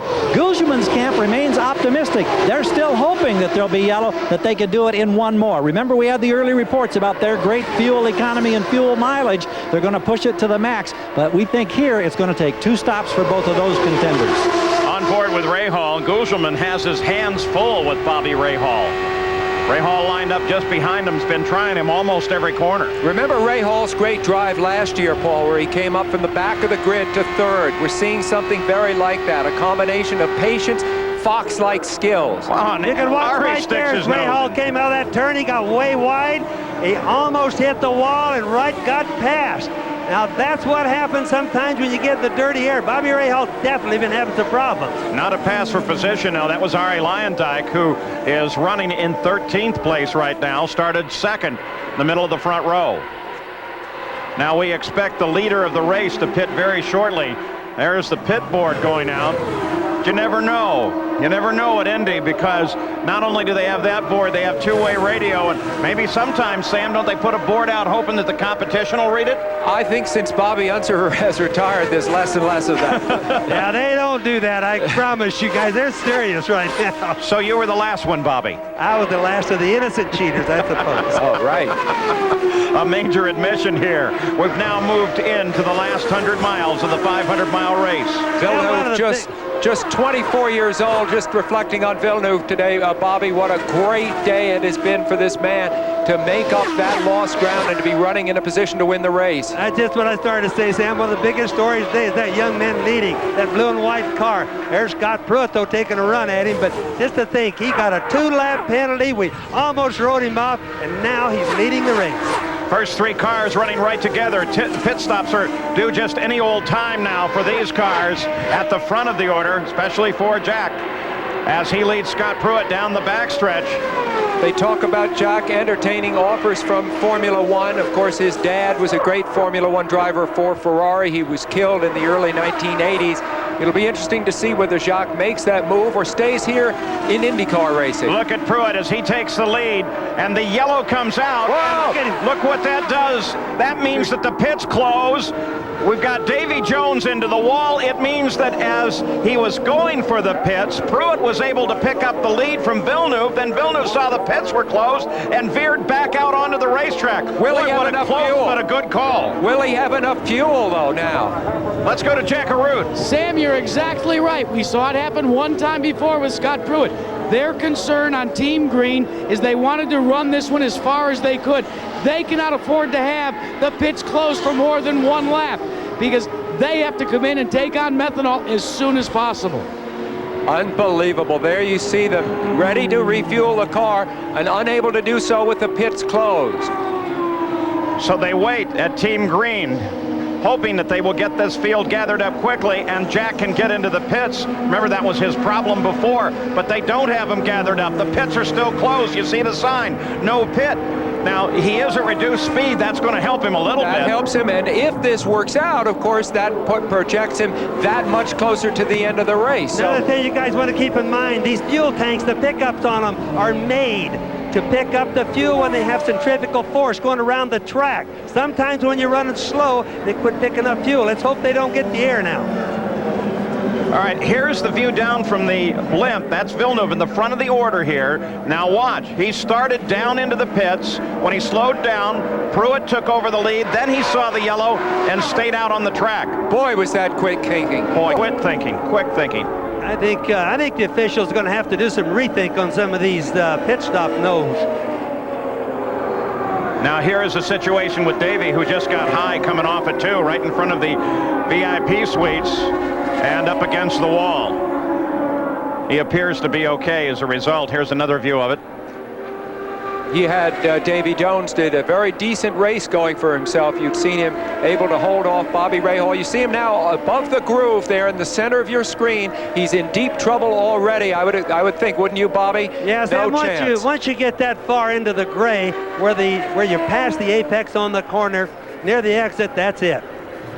All right, so the pits are now open, and we expect Jacques Villeneuve to head down into the pits. There he is. In fact, I can see him in there. He's about the third car in line. Well, what you have is all 3 of the leaders heading into the pits. Pruitt, Goodyear, Villeneuve. Well, you have a situation where all the leaders come in. Keep in mind, gentlemen, the Team Green 2 years in a row have put Jacques Villeneuve and their team atop the pit stop competition here. Then earlier this year, Team Green with Jacques Villeneuve at the wheel. Jack came home victorious after a brilliant set of pit stops, put him back out in the lead in Miami. So this team knows what it takes in terms of pit stops and pit stop strategy to make themselves a winning contender. They clean off the debris. They hold him as long as they possibly can, taking on as much fuel as possible. And the engine stalls. They try to refire it as Adrian Fernandez tries to come into his pit. And Goodyear gets out ahead. A traffic jam there right at the pit as Villeneuve tries to get away under this caution. There he is, finally rolling out. Bobby Rahal rolls out behind him. Boy, another bad problem for Villeneuve, who has not had the best of luck today, but seems to be able to outdrive it. Under the caution, Robbie Gordon picked up the lead. They just called him into the pits. Part of the strategy, trying to milk the yellow just as long as they can. Second place, Mauricio Gugelmin came in as well. There he is. So both of these cars still under the yellow. Gugelmin rolls away first. Now Robbie Gordon rolls away, but not quick enough. We'll get him. You heard Derek Walker say, don't worry about it, we'll get him.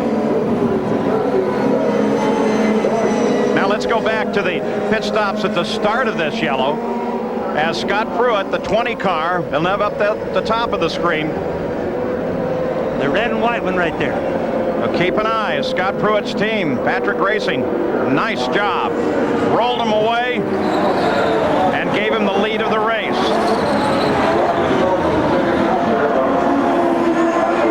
And then Goodyear came out, and then Villeneuve. And Bobby Rahal came out behind Villeneuve. So now behind the Corvette pace car, the field is lined up once again. And the leaderboard at this moment is showing Jim Vassar at the top of the order, followed by Pruitt, Goodyear. Jack Villeneuve drops to 4th. Bobby Rahal, Raul Boisel, Rahal's teammate. They run 5th and 6th. Eliseo Salazar, Christian Fittipaldi, Gugelmin now down to 9th place, followed by Gordon Sullivan and Arie Luyendyk with a Menard engine still in this fight. Let's go to Jack. Well, probably one of the greatest stories so far, and we've been on top of it, is Scott Pruitt going without a tire change. Al Spire from Firestone Tire and River Company.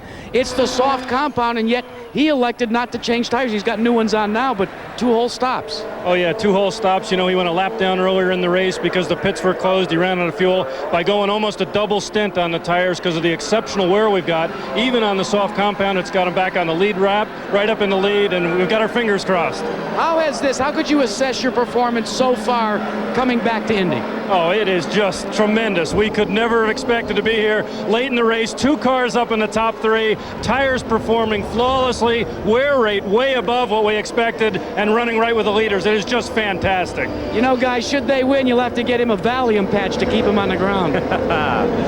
We should be going green next time around, and that man, Jimmy Vassar, in the number 12 SDP car, will be the leader of the race. He'll be followed by Scott Pruitt, and then Scott Goodyear, and then Jack Villeneuve in 4th, Bobby Rahal 5th, Raul Boisel in 6th, Eliseo Salazar in 7th.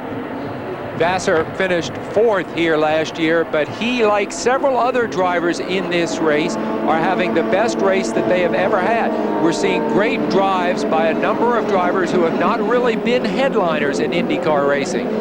Now let's also keep in mind that the pit stops, they could probably make it one more, but it's got to be a flat-out race all the way to the end, and that means, will the guys run in their cruise gear? Will they turn the boost all the way up to maximum? That uses more fuel, so we have to kind of follow along and watch their concepts. Just 32 laps to go. Now's the time when the crew will turn them totally loose and say, race it on your own.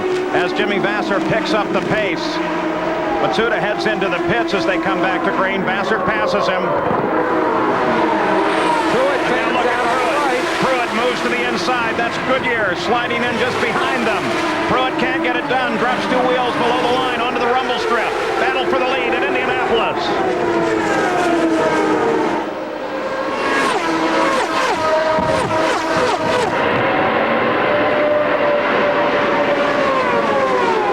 On the backstretch.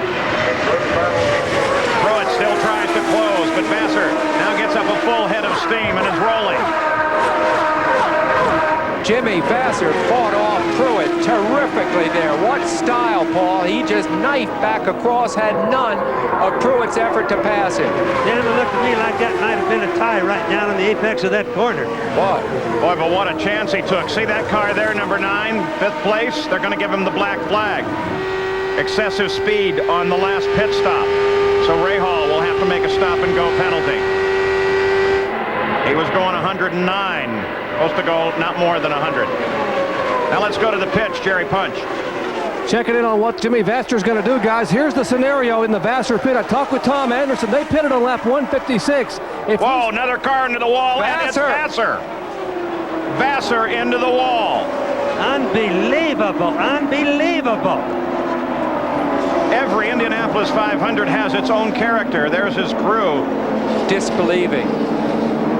He had such a fine ride going. From feast to famine. That shows what happens, the pressure that you get from the sprint car race to the end. And that's what this race has worked itself out to be. Watching to make sure Jimmy Vassar's okay. The rescue crews are already there. He takes off the wheel. He's disgusted, Paul. He's really disgusted, but I think he's all right. By the way, going back one accident to that of Davy Jones, he climbed out of the car, went in for a routine check at the medical center. Debris all up and down the track now from Jimmy Vassar's impact with the wall. Let's take a look at it. Look how high he is there. Completely out of the groove. There he is, kaboom. He just went into the turn too fast, it looks like, got out of the groove. Once you get out there, especially when the groove is very dirty this late in the race, that's where all the little rubber deals off the tires have gone, all the little trash. Look at him going out there, kaboom, right into the wall there. It's just too loose out there. The guys have to stay in the groove. So the leader of the race crashes, Jimmy Vassar, as he was anticipating the stop. Scott Pruitt picks up the lead. Let's go to Jerry Punch. We're with Tom Anderson, the team manager for Ganassi Racing, and Vassar. I tell you what, Tom, what happened out there? Sound like Jimmy just said he got it up, and I guess Pruitt was down underneath him, and Jimmy was up on the high side, and he got the right side tires in the gray, and she just wouldn't hold on, so it got away from him. He made a heck of a move on the restart to hold on to his position. You guys were ready to roll the dice on that fuel and possibly try to steal one here. Yeah, we kind of jumped out of sequence a couple of sessions ago, and we were playing our own card game, but it looks like it didn't pan out today. That's Tom Anderson, the team manager for Jimmy Vasser. So Vasser is the leader of the race, catches the wall out of the race. Caution is on once again at the Indianapolis Motor Speedway, and Scott Pruitt will be the new leader.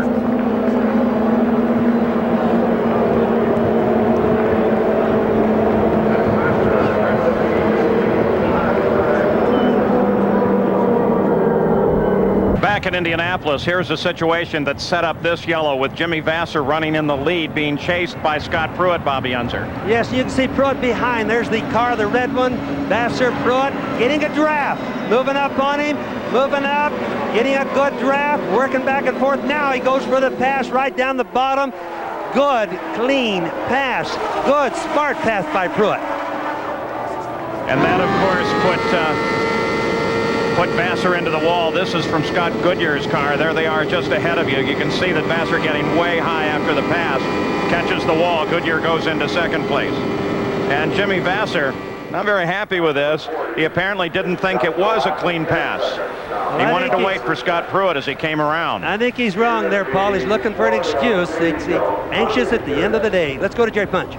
We are in the Ganassi pits with Chip Ganassi's partner, Joe Montana. Joe, first let me ask you, what about this spectacle today, the Indy 500? How are you enjoying yourself?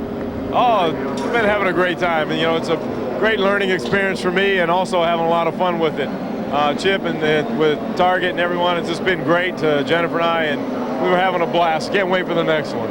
Now, you almost had a shot at victory lane if Vasser could hang on, but that incident a moment ago, he was not a happy camper when he climbed out of that car.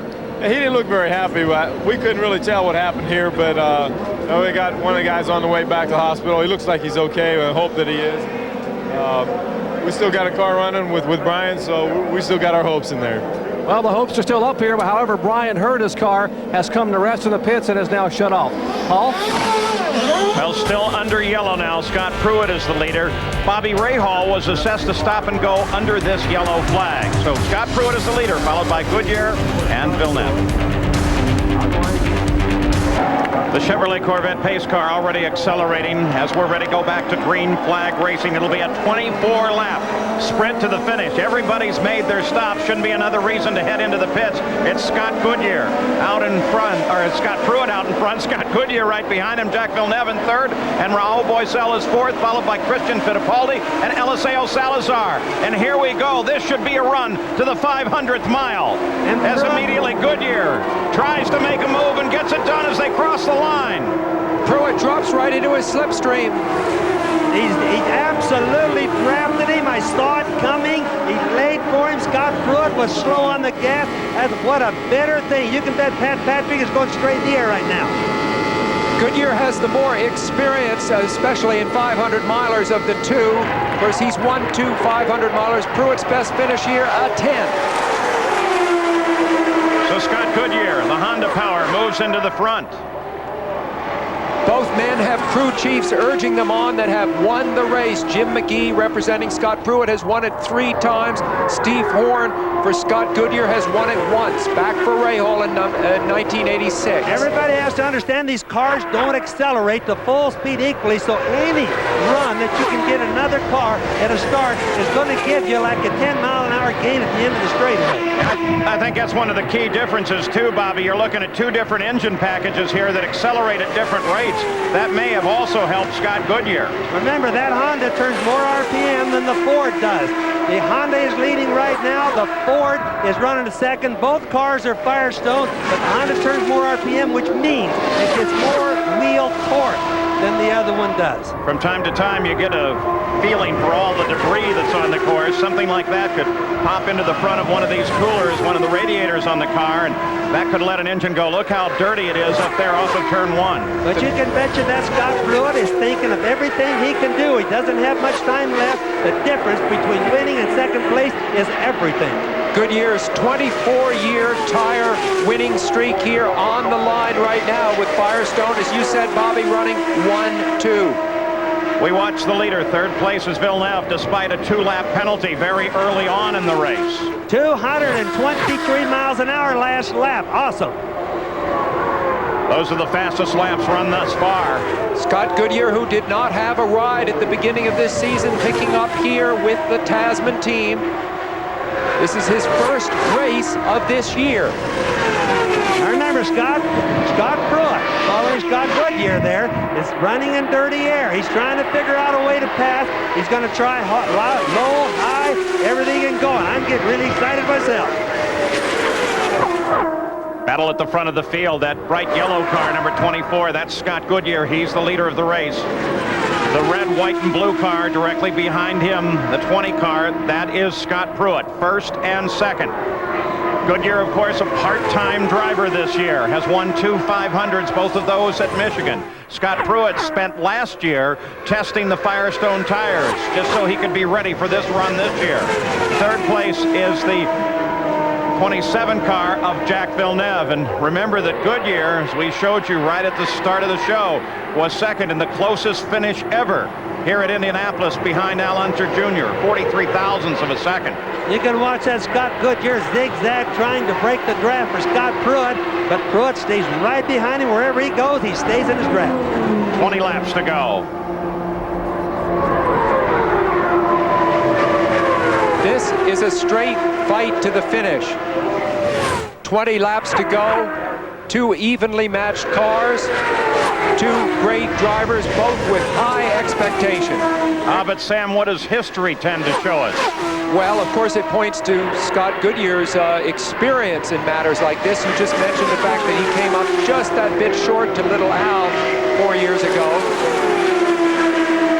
What it also will tell us is that there is a good chance that the leader here at lap 19 may not be the leader at lap 200, the 500th mile.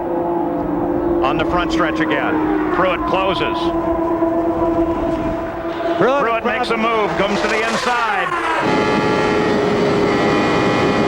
Pruitt is probably sitting there tuning his valve or his blower pressure just so it doesn't set the pop-off valve off. Get maximum horsepower. And I know he's already running in his race gear or his fast gear. Scott Pruitt took all of his life savings back in 1988, bought himself an IndyCar ride, rented a ride at Long Beach, made quite an impression, got a regular ride, and then in 1990 he had a terrible crash, almost ended his career. Many people thought he wouldn't be able to walk. He fought back from that, and now you see him here. And just remember, Scott Goodyear's been through this with little Al already at the end of the race. He's thinking, what did little Al to beat me? And he's going to be doing the same thing. Scotty's one of the nicest drivers here, Scotty Pruitt. 2 Scotts here. Pruitt, during the Gulf War, we went out on the carrier, the Theodore Roosevelt, and he really appreciated the time to go out there. You just noticed in the news this week that carrier has been sent back to the Adriatic. They're big race fans, though I know that they're maybe doing the ship in circles, grabbing the satellite just to watch this, and they've got to be cheering on for Pruitt. Tell you how good Pruitt is. While he was testing the Firestone tires last year, that was his season, he did some Trans Am racing and became the Trans Am champion, sort of in his spare time. Very gusty out here in turn 2 right now, really gusty. There's traffic just ahead now, so traffic is going to enter into the equation here very shortly. 16 laps to go. Pruitt grabs the wall. Got a little high, back to the inside. I told you the gusting was really bad. You just can't help it. The wind just all of a sudden came up, and I'm sure that's what got Scott Pruitt. Villeneuve moves to second place as Pruitt catches the wall, and the yellow light comes on again with 16 laps to go. Pat Patrick, he's had winners here. It won't happen today, but he was so close. The gusting out here, Paul, must have gotten up to 30, 35 miles an hour just before that happened. Windsock over here on the front straightaway is standing straight out on top of the scoring pylon right now. Bobby, he was having to really drive the wheels off that car to stay with Scott Goodyear, wouldn't you say? We knew that it was going to be what we call a trophy dash right to the end. I can't knock what Scott Pruitt did or tried. He tried the best he could. I really think he got caught by a real heavy gust of wind. So Scott Pruitt, with 16 laps to go, catches the wall. Let's watch for him. Oh, he just came through there, and you can just see he almost hit the whole wall sideways, or hit the car sideways, right almost even. The rear end was out just a little bit. It's just a gust of wind, I'm sure. He tried everything he could to catch it. Once he got the wall, he was totally out of control, cut the gearbox off the back of the car as well as the rear suspension, and did some damage to the fence there. Here's one more view of it, Sam. He slides out at the back. Watch the tail of his car get a little wide here. He tries to fight the car to steer into the slide. It's too late. He runs out of track. Almost verbatim what happened to Emerson Fittipaldi last year. Almost the same thing, the same way. Except in turn 2 for Scott Pruitt. And there he is as he catches the wall and slides on along it. Let's go to Jack Arute. Well, Pat Patrick, this is not the way you wanted your Indianapolis 500 to end, but did Scott say what happened? He's racing with Scott Goodyear and lost it and hit the wall. Scott is fine. How about you? What are the emotions for you? It's been a roller coaster today. Well, it's been a good race. We got in trouble with USAC officiating and got us, behind a lot. But we made that up on our pit strategy. And Scott drove a great race. I just hope something broke on the car. Let's check in with Jerry Punch. Actually, it's on the other end. Gary Gerald here, Jack, and Steve Horn. We were asking him about his concerns. He's talking with one of the USAC officials. Steve, now, how do you play this, going the distance, and what concerns? You mentioned the car's been running a little hot. It's probably been running 5 degrees hotter than we'd like, but I think it's okay. I think that last accident, Scott Goodyear nearly lost it himself. There was oil in turn 2, and I think that's what got Pruitt. Scott Goodyear said he nearly lost it as well. Now, Villeneuve, I believe, has the fastest lap of the race thus far. Have you got enough muscle to hold him off? I think we're about to find out. How about that New Zealand charm that you've been carrying this weekend? You got it right here? Here it is. I hope it works. There's the sock. All right, Jerry. And Jimmy Vaster just stepped out of the hospital. Jimmy, first of all, good to see you're okay, but what happened out there? Pruitt went in on the inside quite a bit later than I thought he would, but I had to give him a little room and got a little bit out in the marbles, this softer compound where everybody's tire wore this year. Offline is terrible marbles, and there was absolutely no grip, and I just slid straight up into the wall. So, Chip Ganassi team did a great job all day long, put me in a real best car I've ever had, best chance I had to win the Indy 500, and I feel bad for my sponsors, Target and STP, but hopefully we'll be back with them again next year. That's Jimmy Vassar. Paul? Yeah, sounds like an accurate description. The winds are gusting over 30 miles an hour now, as we'll come back for the closing lap with Scott Goodyear in front.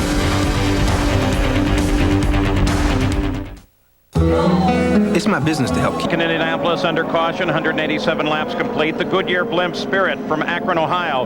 And cameraman Richard Morkel have provided the great aerial coverage that we have had here today. She's still up there, and the sky is still nice and blue. They've really lucked out with the weather here today. Tony George has inherited his grandfather, Tony Homan's luck with running a nice, clean, clear race. Well, we're getting gusts over here over 35 miles an hour now. All right, here's one more look at the situation with Scott Pruitt. He's the car there on the right edge of the screen. He's chasing Scott Goodyear coming into turn 2. You can see, Bobby, he was in trouble on the approach into the apex of the turn. Well, that's what happens when you have that bad wind, but boy, it's a bad wreck. Second place is Jack Villeneuve. Here's Jack Arute. And the second place team manager and owner is Barry Green. Does he have anything for the run to first place? Well, Jack, we're going to wait and see now. I mean, we're pretty excited about being back up here after our fight to get back after being 2 laps down early in the race. The whole team, the players' team worked real hard. Well, what do you tell them? What do you tell them before they drop the green flag? Well, we've had a good talk to him. He knows who's in front of him, who's behind him, and he's just hopefully the track will come to us. He's getting ready for the start now, Jack, so I'm going to go back and join him. He doesn't have any lucky socks, guys. He's just got his fingers crossed. And look at this. The first 4 cars are right together on the track, approaching the 500th mile. All 4 are right together. There's Goodyear, that bright yellow car. That blue and white car. That's the second place car. Now remember, Scott Goodyear against Al Unser Jr. in '92 by just inches. He lost to Little Al. Now, this may be his day. That was the closest finish in history. Villeneuve, on the other hand, let's not forget, was Rookie of the Year last year and finished second. So there they are lined up, first through fourth. It will be a sprint to the finish, 12 laps to go. They're going to keep them out one more lap. The crowd, for the most part, on its feet. Fourth and fifth are right there as well. Rahal, Gugelman, as the emergency vehicles are trying to clear the race course now so we can get back to green flag racing. Boy, this is going to be something as we go to the final 12 laps. Later this summer here on ABC Sports, NASCAR returns here to the Indianapolis Motor Speedway. Jeff Gordon will defend his title at the Brickyard 400. That's live Saturday, August 5th, here on ABC Sports. All right, now, here's the situation. We have everybody that matters in this race, the first four, right in contact with one another. There they are. Scott Goodyear in front. It'll be 10 laps to go when we come back. Just a simple 25 miles when we come back to green flag racing. A sprint to the finish. So far, the question about the engine, the Honda in Goodyear's car, has been answered. It has been very powerful thus far. Competition between the tire companies, again, those questions being answered with Goodyear on Firestones here in front. And talking about wide open competition, it's been unbelievable here today. Scott Goodyear may be on his way to a win at the Indianapolis 500. We should go green after this. Paul, when you asked me to handicap the two drivers before, Scott Goodyear, Scott Pruitt, we talked about their relative experience. And in fact, it was the least experience of the two that had trouble. Once again, to compare them in experience, it's Scott Goodyear with 6 years of racing here, Jacques Villeneuve in his second. So a veteran, a sophomore, and two rookies. There's Leslie, Scott's wife, as she watches on. They live now here on the north side of Indianapolis. He is Canadian. If he can win, be the first Canadian to do so. But remember, Villeneuve is also Canadian. And Salazar, then Fittipaldi. He blew the pace car right off. No, that can't be right. Can't do that. Pace car was too slow, Paul. He needed to get a run. But they gave him the green flag anyway. Dwayne Sweeney is waving the green flag. Goodyear got a run on the pace car. I think it was only a normal deal. The pace car just wouldn't accelerate. He just went too slow. Jacques Villeneuve was not anticipating that. And as a result, Goodyear got a good run on him. Now that's Arie Luyendyk that's moving in there. He is not part of this battle. Luyendyk runs in 8th place, a lap down. But now he pokes his nose into the fight. That was a savage setback for Villeneuve. Scott Goodyear going into turn 3 had to get moving. He couldn't wait any longer. Otherwise, the same thing would have happened to him that happened to Scott Pruitt before. And Rahal got around Salazar on that restart as well. And that puts Rahal up into the fight. The green car in the center of the screen is Eliseo Salazar, who's running in 3rd. Now that's Christian. No, that's Christian Fittipaldi. My apologies. Rahal right behind him. Salazar sitting just behind Rahal. Yes, also in a green car. Has dropped back suddenly.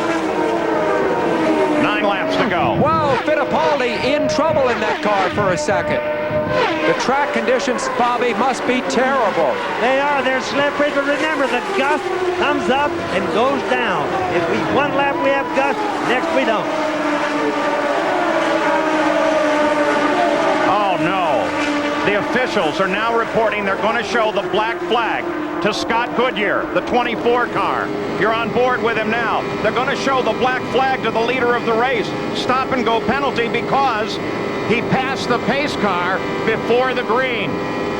Scott Goodyear is about to lose the Indy 500 on a penalty. A black flag stop and go. And look at Leslie.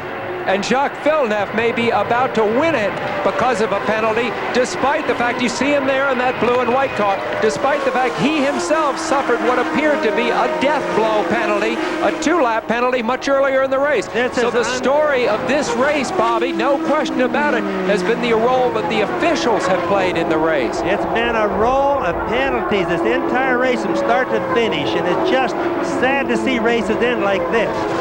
A Canadian has never won at Indianapolis. There are 2 leading. One is due in the pits to acknowledge the black flag any moment now. This will so propel Jacques Villeneuve's career forward. You will see Formula One teams make million dollar offers, huge offers for his talents for next year. Will he go? That's up still in the air. Villeneuve in front. Fittipaldi, Christian Fittipaldi runs in second. 7 laps to go. There's the black flag being given to the leader. And we talked about the changing of the guard. Here is a sophomore, second-year man running first, and a rookie running second. But a really good man right there. Villeneuve has really done a good job. Penalty down 2 laps today. Now leading the race, could possibly win. Unbelievable drive. Last time that a driver won in his second start, should Villeneuve do it, was Rick Mears, 1979. Is that a prediction of what this driver may be? Scott Goodyear is ignoring the black flag now. He has not yet turned in. Christian Fittipaldi, he runs second. A rookie. Ray Hall is third. He's probably having a hard time believing it. If I were him, I would too. It's such a sad thing. But it can only add to the penalty if he doesn't answer it, doesn't Bobby? He can't really stay out there hoping that they'll change their minds. Oh, you're certainly right there, Paul. According to them, he did break the rules. It's just sad to see something like that. Pace car should never be figured in to a race win. Jacques Villeneuve running at 207.4 miles an hour on the last lap. 5 to go. Car 27, the number his father carried in Formula One. That's Arie Luyendyk staying right there with him. Luyendyk is a lap behind the lead, running in 8th. Villeneuve knows that he's not in the contest with Luyendyk, so he's not going to pay that much attention to it. He's more worried about keeping his car on the track, worried about the wind gust, things like that right now. Now, despite the fact that the black flag has been displayed, they've not yet taken an action with regard to Scott Goodyear. The USAC computers have been showing him at the top of the order, but now they're beginning to flash a warning on their computers that they are updating the field and moving Goodyear out of the lead of the race. The leader is now officially Jacques Villeneuve with 4 laps to go. Second is Fittipaldi. Bobby Rahal runs in third. Salazar is fourth. Gugelmin is fifth. And Goodyear has been moved down to 7th place. Rahal chasing Fittipaldi. Battle for second. 3 to go. Rahal, too, battling the vicissitudes of officialdom today.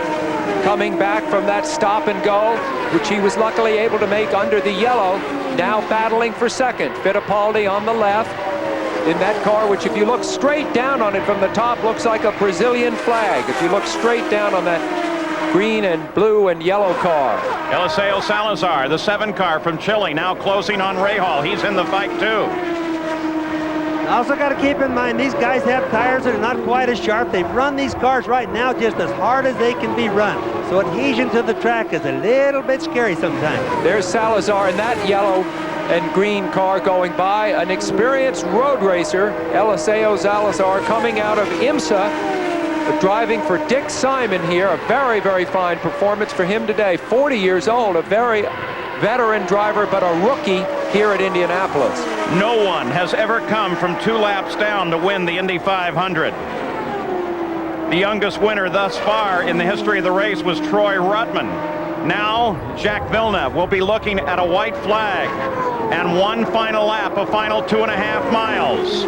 An unbelievable run. The story will be told with Jacques Villeneuve went 2 laps down on a penalty and fought his way back to the front of the field, across the South Chute for the final time in front of Bobby Unser. Going by us, and he's looking really good, Paul. No problems.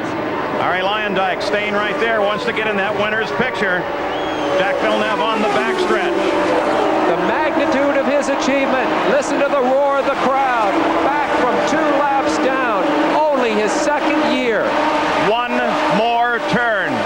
The first Canadian on his way to winning the Indianapolis 500. Jacques Villeneuve on the home stretch. And the 79th Indy 500 has been won by Jacques Villeneuve as Arie Luyendyk screams by on the outside. The young Canadian has taken the win. There's second place, Christian Fittipaldi. Third place is Bobby Rahal. Eliseo Salazar Salazar finishes in 4th. Robbie Gordon comes across the line in 5th place. And look at the despair of Leslie Goodyear. The jump on the pace car cost Goodyear the 500. Let's go to Gary. Barry Green, tell me the emotion of coming from 2 laps down to win the Indy 500. What a fight. What a driver. I mean, geez. Have you ever seen anything like this in your long career? We just won the first 505-mile race, huh?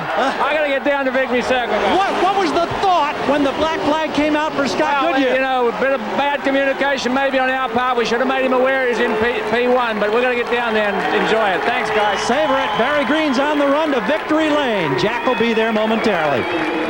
Christine Horn consoles Leslie Goodyear. Christine is the wife of the team owner, Steve Horn.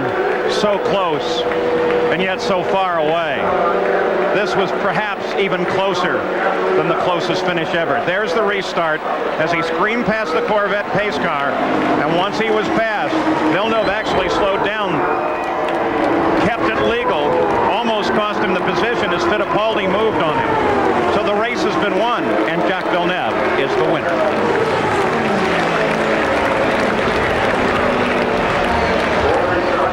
Was the final race analysis. For all of you entered in the Valvoline Indy 500 Race to Riches contest who correctly guessed the winner, please call the 800 number now for your chance to win. Good luck. So the 79th running of the Indy 500 is complete. A Canadian wins for the first time. Jacques Villeneuve of Canada, car 27, is the winner of the Indianapolis 500. And right now, he's in winner's circle. Here's Jack Arute. Taking the customary congratulations of everybody, the swig of milk.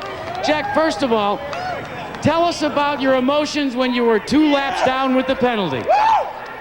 I was really, really unhappy, and I think I was swearing a little bit, actually, but no, I didn't know I was in the lead when the yellow fell, and all I was trying to do was get back to the pack, and everybody was flying back the pace car, and I didn't see it trying to stop me, so but at that point I thought, that's it. We can get a few points, but then the car was really, really good, and the team did a terrific job. Let's talk about the team, because the teamwork on the pit crews and the pit stops, it was just incredible. They got you back in the hunt. Yeah, the team did an unbelievable job. I stalled it in 2 pits and in 2 pit stops. And the first pit stop, I started to go before the refueling was done, and they just did an unbelievable job. And we talked with Barry and Tony during the run, and we worked on the car a little bit, and the car was really, really strong for the second half of the race. And then the final restart. Yeah, the final restart was, I stayed close to Scott Goodyear. And I knew my players, Reynard, would be strong for the last few laps. But then when we got close to the pace car, I hit the brakes, because you can't get by the pace car before it gets in the pit. And I knew he was going to get black flagged. So let's talk about, too, your feelings having won the Indianapolis 500. Has it sunk in yet? Oh, it's great. The first part of the race, I didn't think we could make it with the 2 laps down. And I tell you, I'm lucky to be with a great team, and everybody just worked hard. It's the best team out there, and I'm real lucky to be with them. Will we see you back to defend your Indianapolis 500 title in 1996? I don't know yet, but it sure would be a lot of fun. Let's go back to the tower.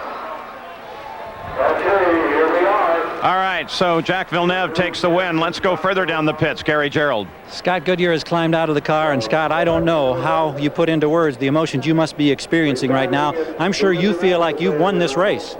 Well, it's quite disappointing to come down pit lane and get flagged on past victory circle. Actually, that was a bit of a surprise. I think everybody throughout the world knows that who won this race, but this pace car scenario, I mean, I got caught on it the first time, and Pruitt almost hit it. The guy's definitely slowing down in turn 4, and by the time you get a rolling go and coming through 4, I'm not sure if they're slowing down or what they're doing, but by the time I was going past him, I saw the green light, so that's all I can tell you. I know you haven't had much time to reflect on this disappointment. How does it compare to that close second-place finish to Al Unser Jr. a couple of years back? Well, that was disappointing, and we were racing to the end, but this probably just is underneath me right now, because I don't agree with what's going on here right now, and we'll just have to wait and see. Did you see the green light? Did you have any feel for your relationship to the pace car when it went green? When I was going past the pace car, the next light I looked up upon was green, and that's all I need to go by.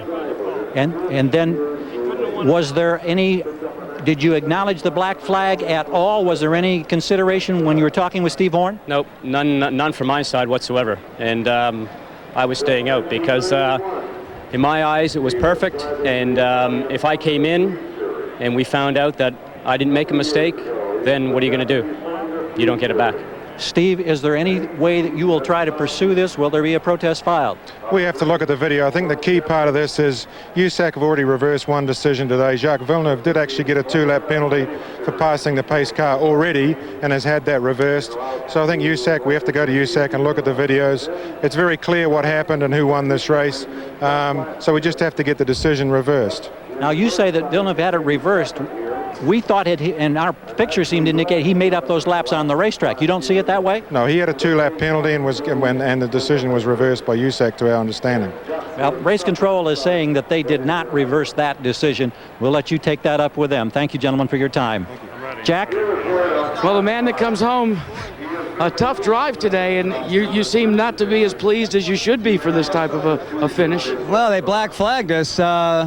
And our telemetry showed us at 91 miles an hour, and they said 109 on the pit exit, which is just total balderdash. You know, it's amazing they'd ruin a race for that, but Miller car ran great all day long. Pit stops are great, even with me blowing one. My crew did a super job, and the car handled good, just wasn't quite great. Now, what about the situation, you may remember it or may not, that you were running with Robbie Gordon, and all of a sudden it looked as if you waved Robbie Gordon by. What was that all about?